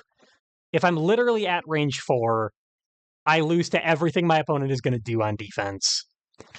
This seems like a range 2 or range 3 mid speed to me. Real shame this doesn't hit at range 5 like rolling ankle grab does. But noted good card, rolling ankle grab. Or like at range 1, so I could maybe wild swing this, because I don't know if I touched on this.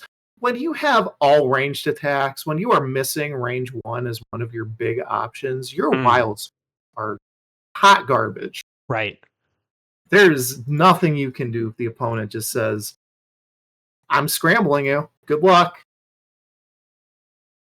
So like even rolling ankle grab has a beat there. You can still like scramble into this and maybe hit a focus. Yeah, all right. That's dire, Polter. This is for people who don't know. Please go watch the Moriarty's Gabrek lesson. It's wonderful. It's a good time. But this is an infamously bad card. It's so bad, and unfortunately, its stat profile almost matches Size Swing entirely. It's oh my god. So if I hit this, the upside of it is that I can use it to set range 4. It sounds like you're not planning to throw this attack basically ever. Oh god, planning to I have a few times, and almost every time it's backfired. But the few times that it hasn't backfired, man, it feels okay. It feels adequate. Your opponent plays a fast dive into you. Sight swing establishes range 4 again. Yep. Your opponent. No, that's really it. So going back to the beginning of the lesson when you were talking about how almost every special in their kit has something to do with Testament's ranged game plan. This is specifically a fast dive call out at range 4, the same way that Tiger Knee is an assault call out on Sagat, right? Like it is purpose built to deal with that side of a mix up. Yeah. Okay. I guess the other thing it deals with is something that is pretty important. Your opponent plays Dragon Punch into you, the 1-2 range, 7 speed attack. Someone like Ragna, for instance, throws his Dragon Punch into you, 5 power, push 1. This trades with it. Yeah. It trades very favorably with it, actually. Okay. So you can treat it as a way to mitigate. And also, I mean, I noticed that you don't really have very many other ways to deal with super fast options close-ish up. Yeah, and that's like your main issue with Testament. Your close range options are pretty much limited to what your normals can do. Right. So having a way to beat the opponent's whirlwind, to beat their Shoryuken, it's nice to have. Maybe not specifically Ryu Shoryuken. Right, yeah, it moves him to range 1. He has to spend a gauge for that privilege, so I'll let him have that. Right. Okay, that makes sense. What about courtesy?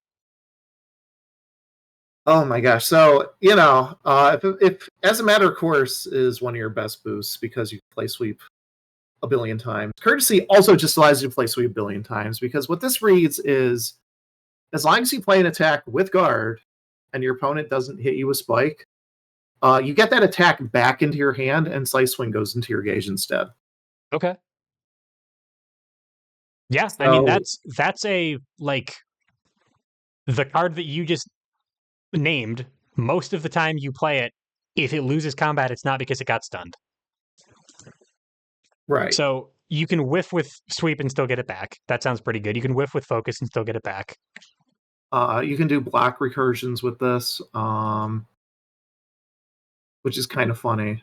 Okay. Because the way block works is it has an after effect that says, if you're not stunned, this goes to your gauge. And it's like, okay, that's cool. But cleanup timing triggers before whatever the heck is happening on blocks after timing, which feels backwards, but block's timing is very specific. At the end of the strike, which occurs after the cleanup timing. Right. Okay. Yeah, but end of the strike is like non-trigger timing. Whereas cleanup is a trigger timing still. Right. Okay. And also though, cleanup is after both players' strikes have been resolved, which means that if I did play grasp, for example, and my opponent hit me back, I have been stunned, even though my attack went off. Most of the time that doesn't matter in Exceed, but that would prevent me from getting courtesy. I do need guard or a clean win to get this. Okay. And so there's only a handful of ways to really do that consistently. You can throw cheeky spikes. You can throw dives. Your dive will probably not get stunned if you have the setup right. Your spikes almost never get stunned. Sure. They might lose, but they probably won't get stunned. Yeah. Whenever spike gets stunned, it's usually something special happened. Yep. So, generally speaking, this is just another part of your sweep engine. Okay, that makes sense. Yeah, and I mean, and sweep, noted good card. But like, if you're using this to just mash sweeps, mash focuses, even just throw out blocks because you just want to maintain life advantage. Courtesy is just incredibly solid. It's so solid that it's a shame it's printed on like the worst card in your kit. I mean, to me, all that says is that I can just treat this card as being sideways all the time. And if there's an opportunity to use side swing, I might take it. But most of the time, I'm looking for courtesy because sweep is just better side swing a lot of the time. Yeah.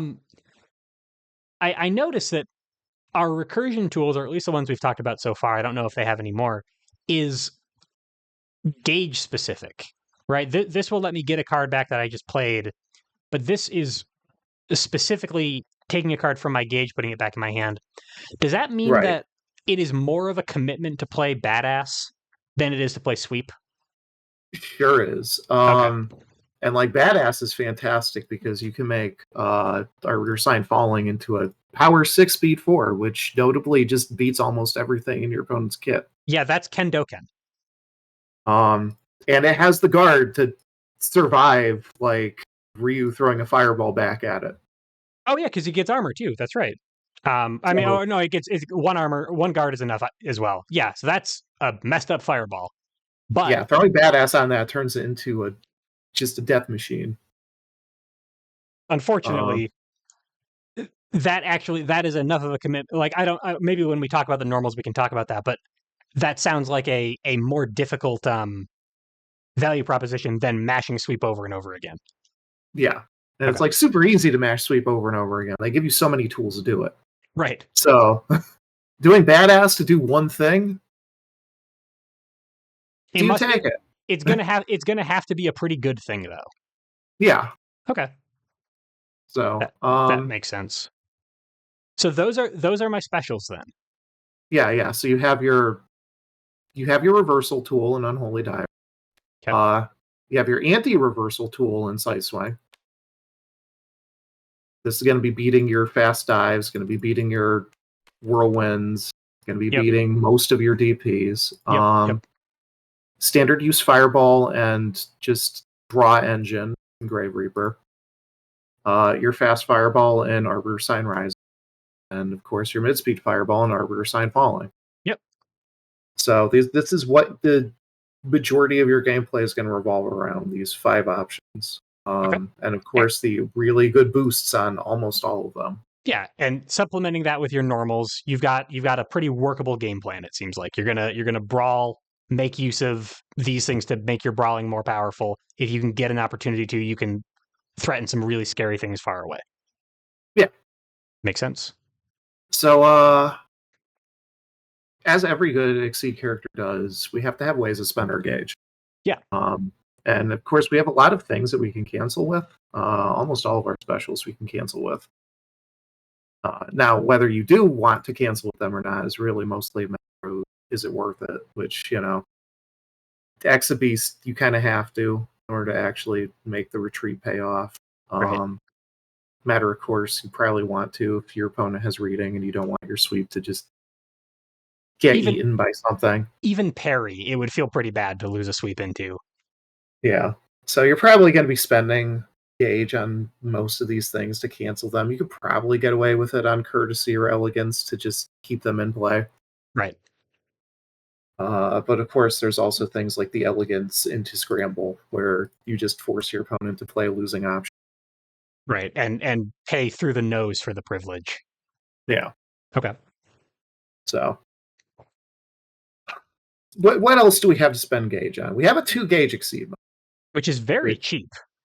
Incredibly cheap. But it does mean that you're spending gauge. It means that you're going to have less options that you can recur. Right. So if you get sweep in gauge, you may not want to exceed the moment you have 2 gauge because you want to hold on to that sweep. But if you do exceed, you get kind of a minor upgrade, but a solid one. Suddenly all of your normals draw 1. Okay. Yeah, and I mean that is like I'm already buffing my normals a little bit, buffing it a little bit more again in sort of like a slightly nebulous way. Draw 1 is not damage, but it's a good thing. It is a useful thing that's going to improve my neutral. Yeah. Okay. Be able to cycle your deck so you can have more access to like EX attacks or just getting fireballs out of the way. It helps just improve your overall deck quality just by having a draw 1 on your normals. You're seeing more options, and it's quite cheap. Do you find yourself exceeding in most games? I'd say it's about 50-50. And that's mostly because Testament has some pretty serious ways to spend gauge. Now 2 gauge, it's cheap. It's affordable. it's probably not wrong to flip every single game as Testament. Right. Um, But it's kind of like, it's a fight between good options. It sounds like it might not be totally wrong, but it might not be the absolute best thing you could do. yeah. I mean, Okay. that's like super high level play at that point where you're thinking to yourself, is it worth spending the 2 gauge? Right. And there's a few characters that have 2 gauge exceeds where you just don't press them. Hello, Ryu. Hi, Ryu. Because, like, yeah, Ryu gets a nice upgrade. He also gets to draw cards while moving across the board, but it's not something that he really wants to spend 2 gauge on when he has criticals and really good And ultras to really, worry really about. scary ultras, right? Okay. Like, So this is a minor incremental upgrade. I assume then that if I'm going to be making use of this, it's going to probably be fairly early in the game, so that yeah, I can over the course of many turns I can make up the investment of putting that gauge down. Um, yeah. Late in the game is not going to do a ton for me. No, and if it does do anything late in the game, I'll be surprised. But for 2 gauge, that doesn't take very long. You just land what, a single Grave Reaper, and you can exceed. Right. Yeah, that's a fair point. Okay. So you can like literally do this like turn 2. Yeah, I It's mean, my opponent strikes into me, um, turn 1 exceed. yeah, and it's just nice to have. So yeah, having Testament with the ability to just have upgraded normals for 2 gauge can't go wrong. Makes your sweep so much better.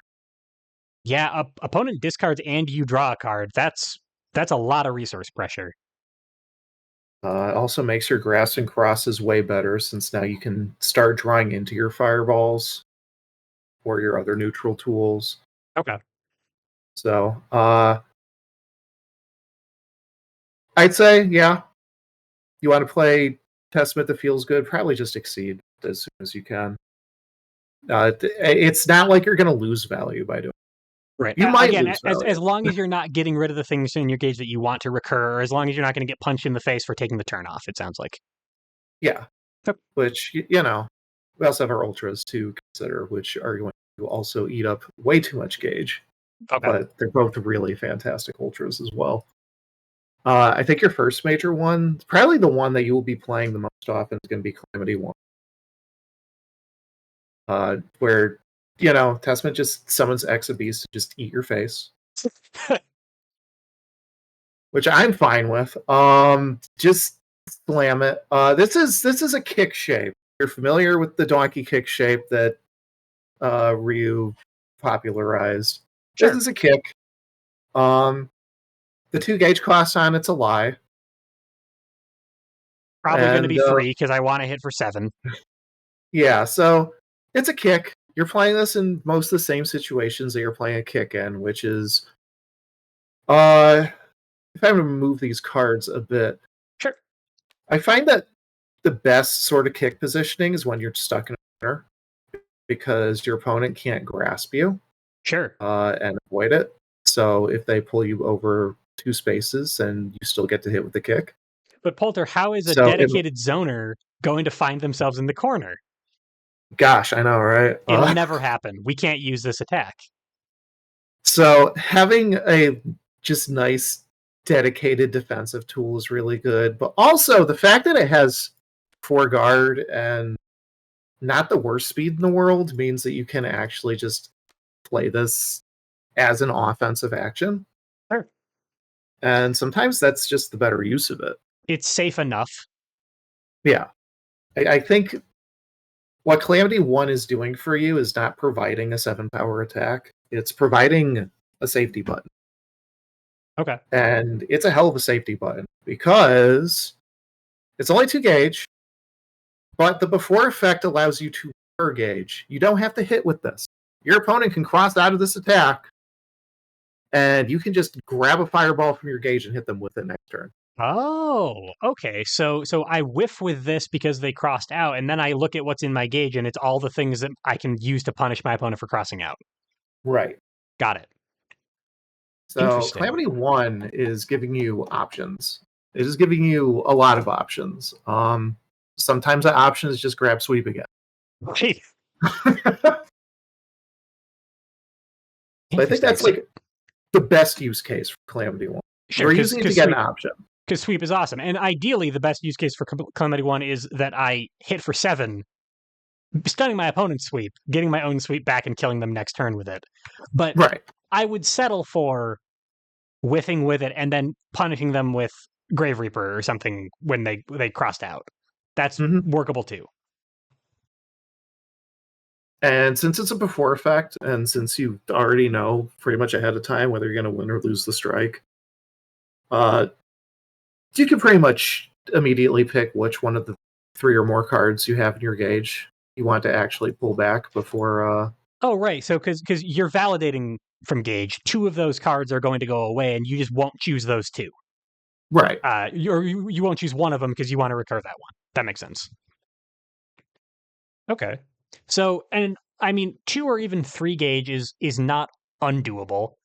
In terms of our gauge generation, it seems like we have enough ways to get gauge that we could probably do this and exceed without like a huge amount of trouble. Yeah, it's not a huge commitment. Okay. And it's pretty common to just Calamity 1 into Grave Reaper just so that you can have another gauge generating option back in your hand. Yeah, so right. You get so much flexibility off of just whiffing this card that it's an ultra that you want to play. Okay, that makes sense. Which, makes it feel like it compares very disfavorably to your bigger cost ultra, Nostrovia, which has a really funny stat line. So, interesting. Yeah. So Nostrovia only hits a range 3, and it doesn't automatically stun things. It will usually win the strike, though it is only just on curve for a 4-gauge attack. Yeah. But what Nostrovia is doing for you, if you ever manage to set it up, which can be difficult given I don't think getting 2 or 3 gauge with Testament is a problem. Getting like 5 gauge or 6 gauge so you can like cancel into something to play Nostrovia is a lot more difficult. Yeah. Sure. So if you do manage to throw this out and it does land, you get to push your opponent to range 5, and if your opponent was foolish enough to play a focus, they don't get pushed, but they do get hit with an 8 power attack, stunning them. Right. And the other way that would work is they are in the corner, but I mean, I guess you could corner them by them cornering you and you reversing the situation. Right. Okay. So that's a potential way to confirm this. But it seems dicey because 3 range in particular is quite narrow. Yeah, and to pull out like our best comparison to that, this is your 4-gauge option that pushes the opponent out in Street Fighter. Right. Yeah. There's slightly more obvious use cases, even to a newbie like me in Tiger Cannon. Okay. So is the gauge cost alone does that just kind of make it difficult to play Nostrovia? So I've been playing Testament since the set became available to play, and only today have I ever played Nostrovia. And I managed to somehow play it twice. Nostrovia. Did you hit? Did it work? Oh, it killed both times. Okay, all right. Well, that's good. So, it was like the exact 8 damage I needed to kill with. So if you find yourself in that situation, Nostrovia is an option, but most of the time we probably don't need to consider it super carefully. Yeah, I mean, it's fine. It certainly is on curve and it hits for everything you need it to and sets you up for range pressure. Okay, I mean, that's pretty good. 4-gauge and having lots of other gauge outlets is probably going to disincentivize me from doing it. Yeah. Okay. But throw it out probably will win you the game if you have like any fireballs in hand. And I probably will. So, solid card. So, in the case where you don't have the gauge, which does also come up pretty often because Testament has positioning problems. Right. Testament needs to be spending resources, whether that's using the change cards action to get rid of all these fireballs that are stuck in my hand so that I can draw some normals, or the other way around, get rid of the normals for the fireballs. Or sometimes I'm cornered and I just don't want to be in the corner anymore, so I have to walk out of the corner or play like my slash so I can use the dash boost on it to get out of the corner. Right. Yeah, you start running out of gauge pretty quickly. So Because I'm going to have to be using my gauge for just upkeep stuff too. yeah. Okay. So what are other options with these ultras here? Nostrovia has a funny boost where it makes you retreat one, but it gives you +1 range, Okay. which basically puts your hand at kind of a neutral position. If you're at range 3, then you can suddenly hit with range 4 sweep. But if you're at range 4, boosting this isn't going to help your sweep at all. Right. Uh, So so it's really only useful in like normal's range to begin with. okay. Um, it does allow you to do things like threaten sight swing, range, threaten Grave Reaper to be 1-6, which are both fantastic. But the range boost, not going to come into play too often, but you also get a free card add to your game. Unfortunately, this is, Russian roulette. Right. Right. It's the exact opposite of what you were talking about for Grave Reaper. Yeah. Am I going to have something like block get thrown in my gauge and I feel okay about this, or am I going to have my sweep get tossed there? Or And then you're going to maybe one have of to my recur arbiter it. signs, Right. which, oh no, I lose my recursion option because I Oh, yeah. spent the I see. gauge. Yeah. Okay. So there's a lot of problems that can come up with playing boost, but it is super easy gauge generation. And in situations where the range boost actually matters, it's nice. Whether that's range 2 grass, range 3 cross, Okay. range 4 sweep. So situational attack sounds like slightly situational, but maybe a little bit more generally applicable boost, but still not an all-star. Is this often just force? Uh for me, I usually play it for the gauge because it's just nice to have the gauge. Okay. My opponent will usually attempt to counter the range boost / retreat, so it usually forces my opponent to do something. Oh, sure. And that can be valuable to you too. Yeah. Okay. This kind of archetype of character where you kind of have like a bunch of ranged options, but they kind of just plink your opponent. Having the ability to just freely move around means that your opponent has to waste resources coming into you, which is this archetype's greatest strength in Right. my eyes. Right. It's not that you have good attacks, it's that your opponent can't do anything about those good attacks that you have. Yeah, because what honestly, like most characters have maybe one thing that hits at range 6. Yeah. Okay. And if you beat that, then they can't do anything. They have to come in, and you can take advantage of the fact that they just spent resources coming in, and now you have more information to play your mix-ups or something. Like, even if you're just getting planked for 3 or 4, it doesn't really feel like much, but it adds up when this is the character's like main way to establish threat. Sure. So you play the boost. You let your opponent make the decision of whether they are actually going to come in to counter the boost or not, and what resources they're going to spend to do that. Are they going to Right. spend something important like assault? Are they going to spend a bunch of force moving in instead, like burn an ultra or two? Right. Okay. So That makes I play sense. it as a boost just to force that, because otherwise my pressure is mostly just going to be in sweep loops, just loops. Right. Anything that gives me more resources to work with while also like threatening big damage. It's something that you can do when you don't have sweep loops online. It's something you can do to build toward a game plan that doesn't involve that one card. Okay. Yeah. That makes sense. What about our final boost here? What about possession? So possession is a horribly illegal boost. Okay.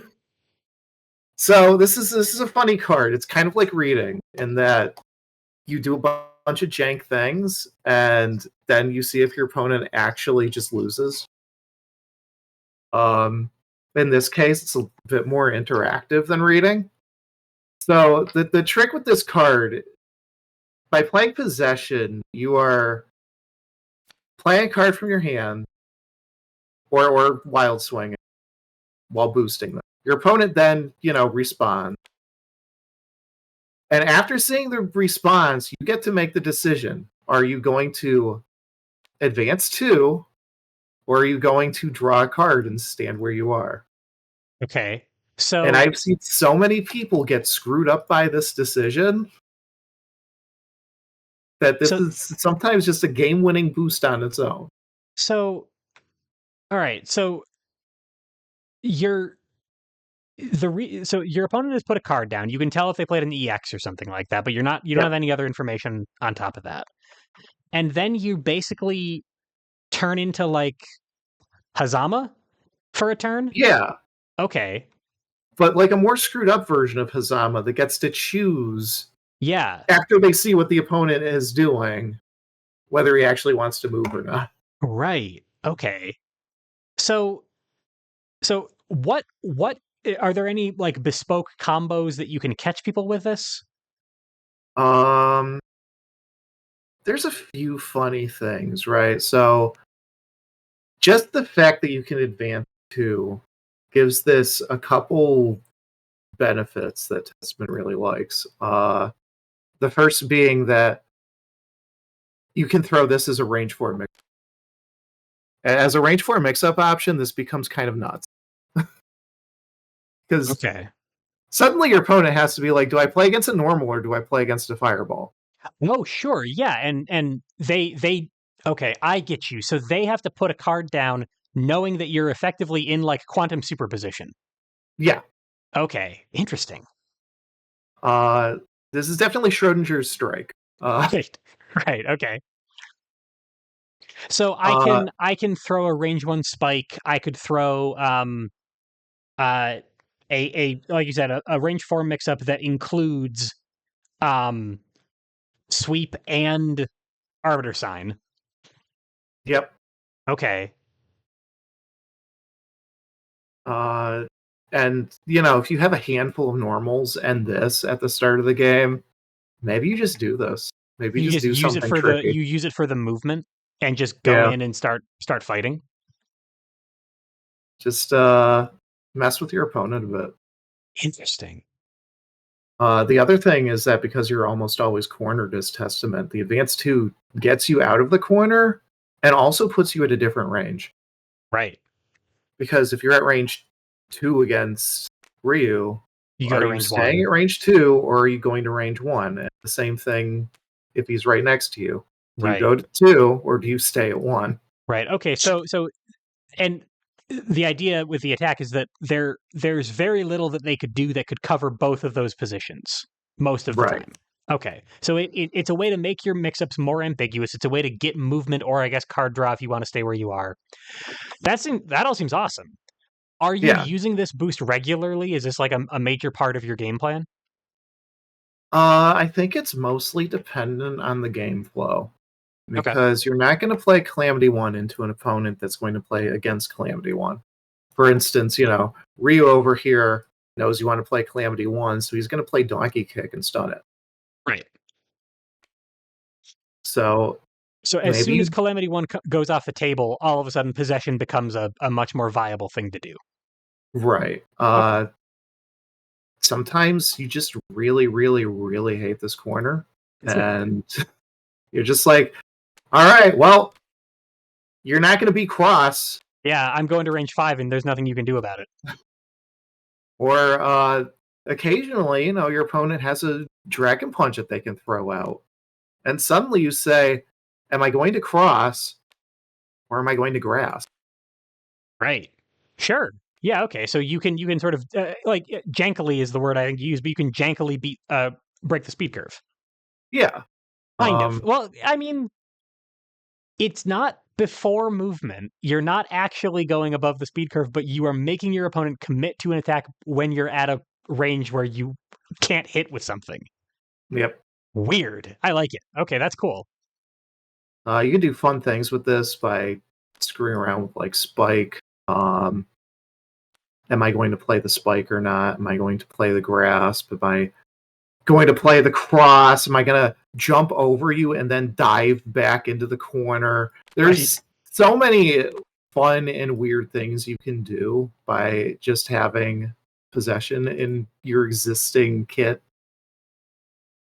Okay, so I made the comparison to Hazama a second ago, and the sort of going wisdom for the way his Ouroboros works is you often don't want to spend just to enhance your mix-ups. You usually want to move and get value out of that movement. Right. When I'm doing this with Testament, is their economy uh, good enough that I can actually afford to throw possession occasionally just for a mix-up option, or should I mostly be thinking about this as a way to move and strike? I think you pretty much always want to use possession as a mix-up option. I Okay, think using it purely as a movement tool makes you a little predictable, and unlike Hazama, you don't have like random force costs thrown around everywhere.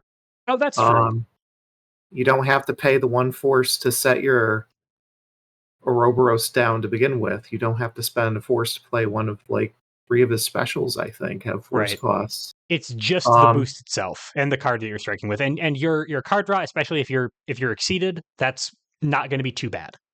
yeah, I mean, Okay. you print engage when you want to, Okay. and you can pretty much print force when you want to once you've exceeded.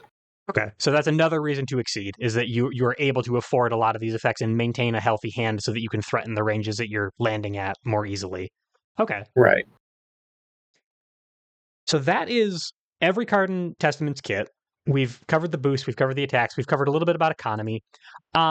We talked some about normals, especially the importance of using them as your entire melee game plan, Grave Reaper notwithstanding. Um, Yeah. Other than it's way more committal to throw sweep than or to throw badass than sweep, anything about the utility that Testament gets out of the normal boosts that we should cover, or is it pretty much do they use them the way any other character would? I think you're making a lot more judgment calls as Testament because every boost you use is an option that you no longer have, and you always need options. Okay, specifically because you Uh, can't recur them if you boost them. right. Well, you can sometimes. Oh, Let's true. Rock, for instance, being a Let's very Rock special case. or non-canceled FD both go to gauge. Right. But if you're throwing down Let's Rock, then that means that your range 1 game suddenly becomes a little more iffy. You don't have grasp. Right, and that's Uh, Testament's really good grasp too. yeah, that's Okay, the I push you to range 4 grasp. right, Area shifting versus using the after retreat 3. Um, I feel like that's a big decision that you personally have to make as a player okay, because it's a lot easier to just play it as the attack, but it's a lot easier to do the setups you want if you play as a boost. right. That makes sense.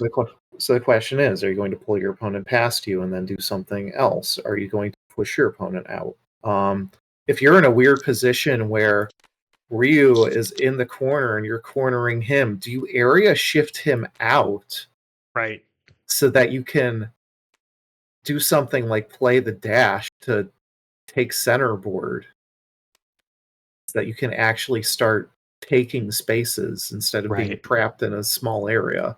So we can't really evaluate the normals and their boosts by we can't play the game, right? We can't play this is always an attack, this is always a boost.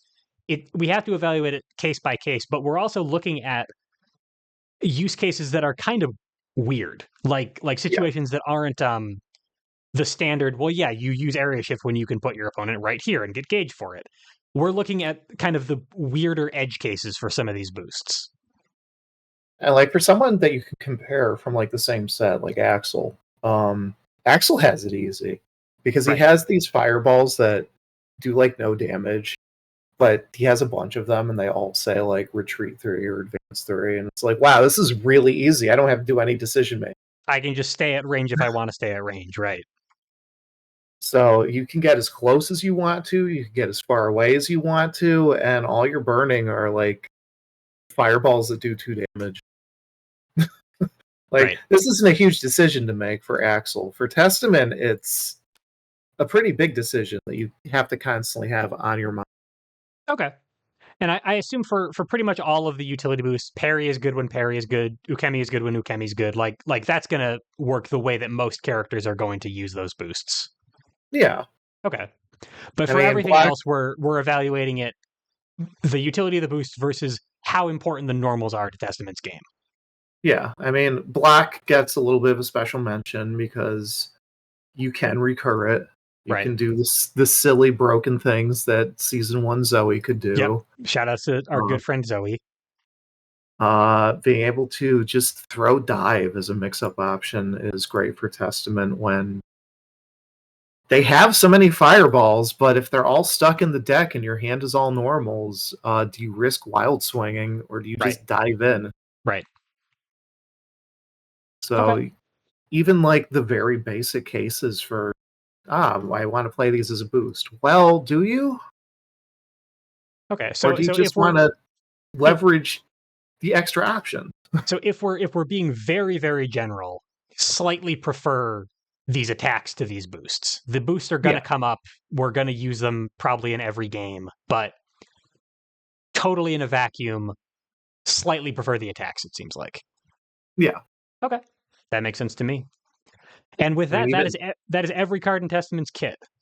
yeah, Um, even the lowly dust gets uplifted by Testament's ability. So sure. Yeah. I mean, I would love to break armor and guard, draw one, and move the opponent. That sounds like a pretty good use of my time. and sometimes you get advantage off it too. If you got bloodstained lineage out, it gets crazy. Yeah, that gets nuts if your opponent lets that happen. Okay. So, excuse me. Um, we've got every kit or every card in the kit covered, boosts, attacks, they're all there. Any other strategic considerations we should mention, or should we go on to counterplay and wrap up?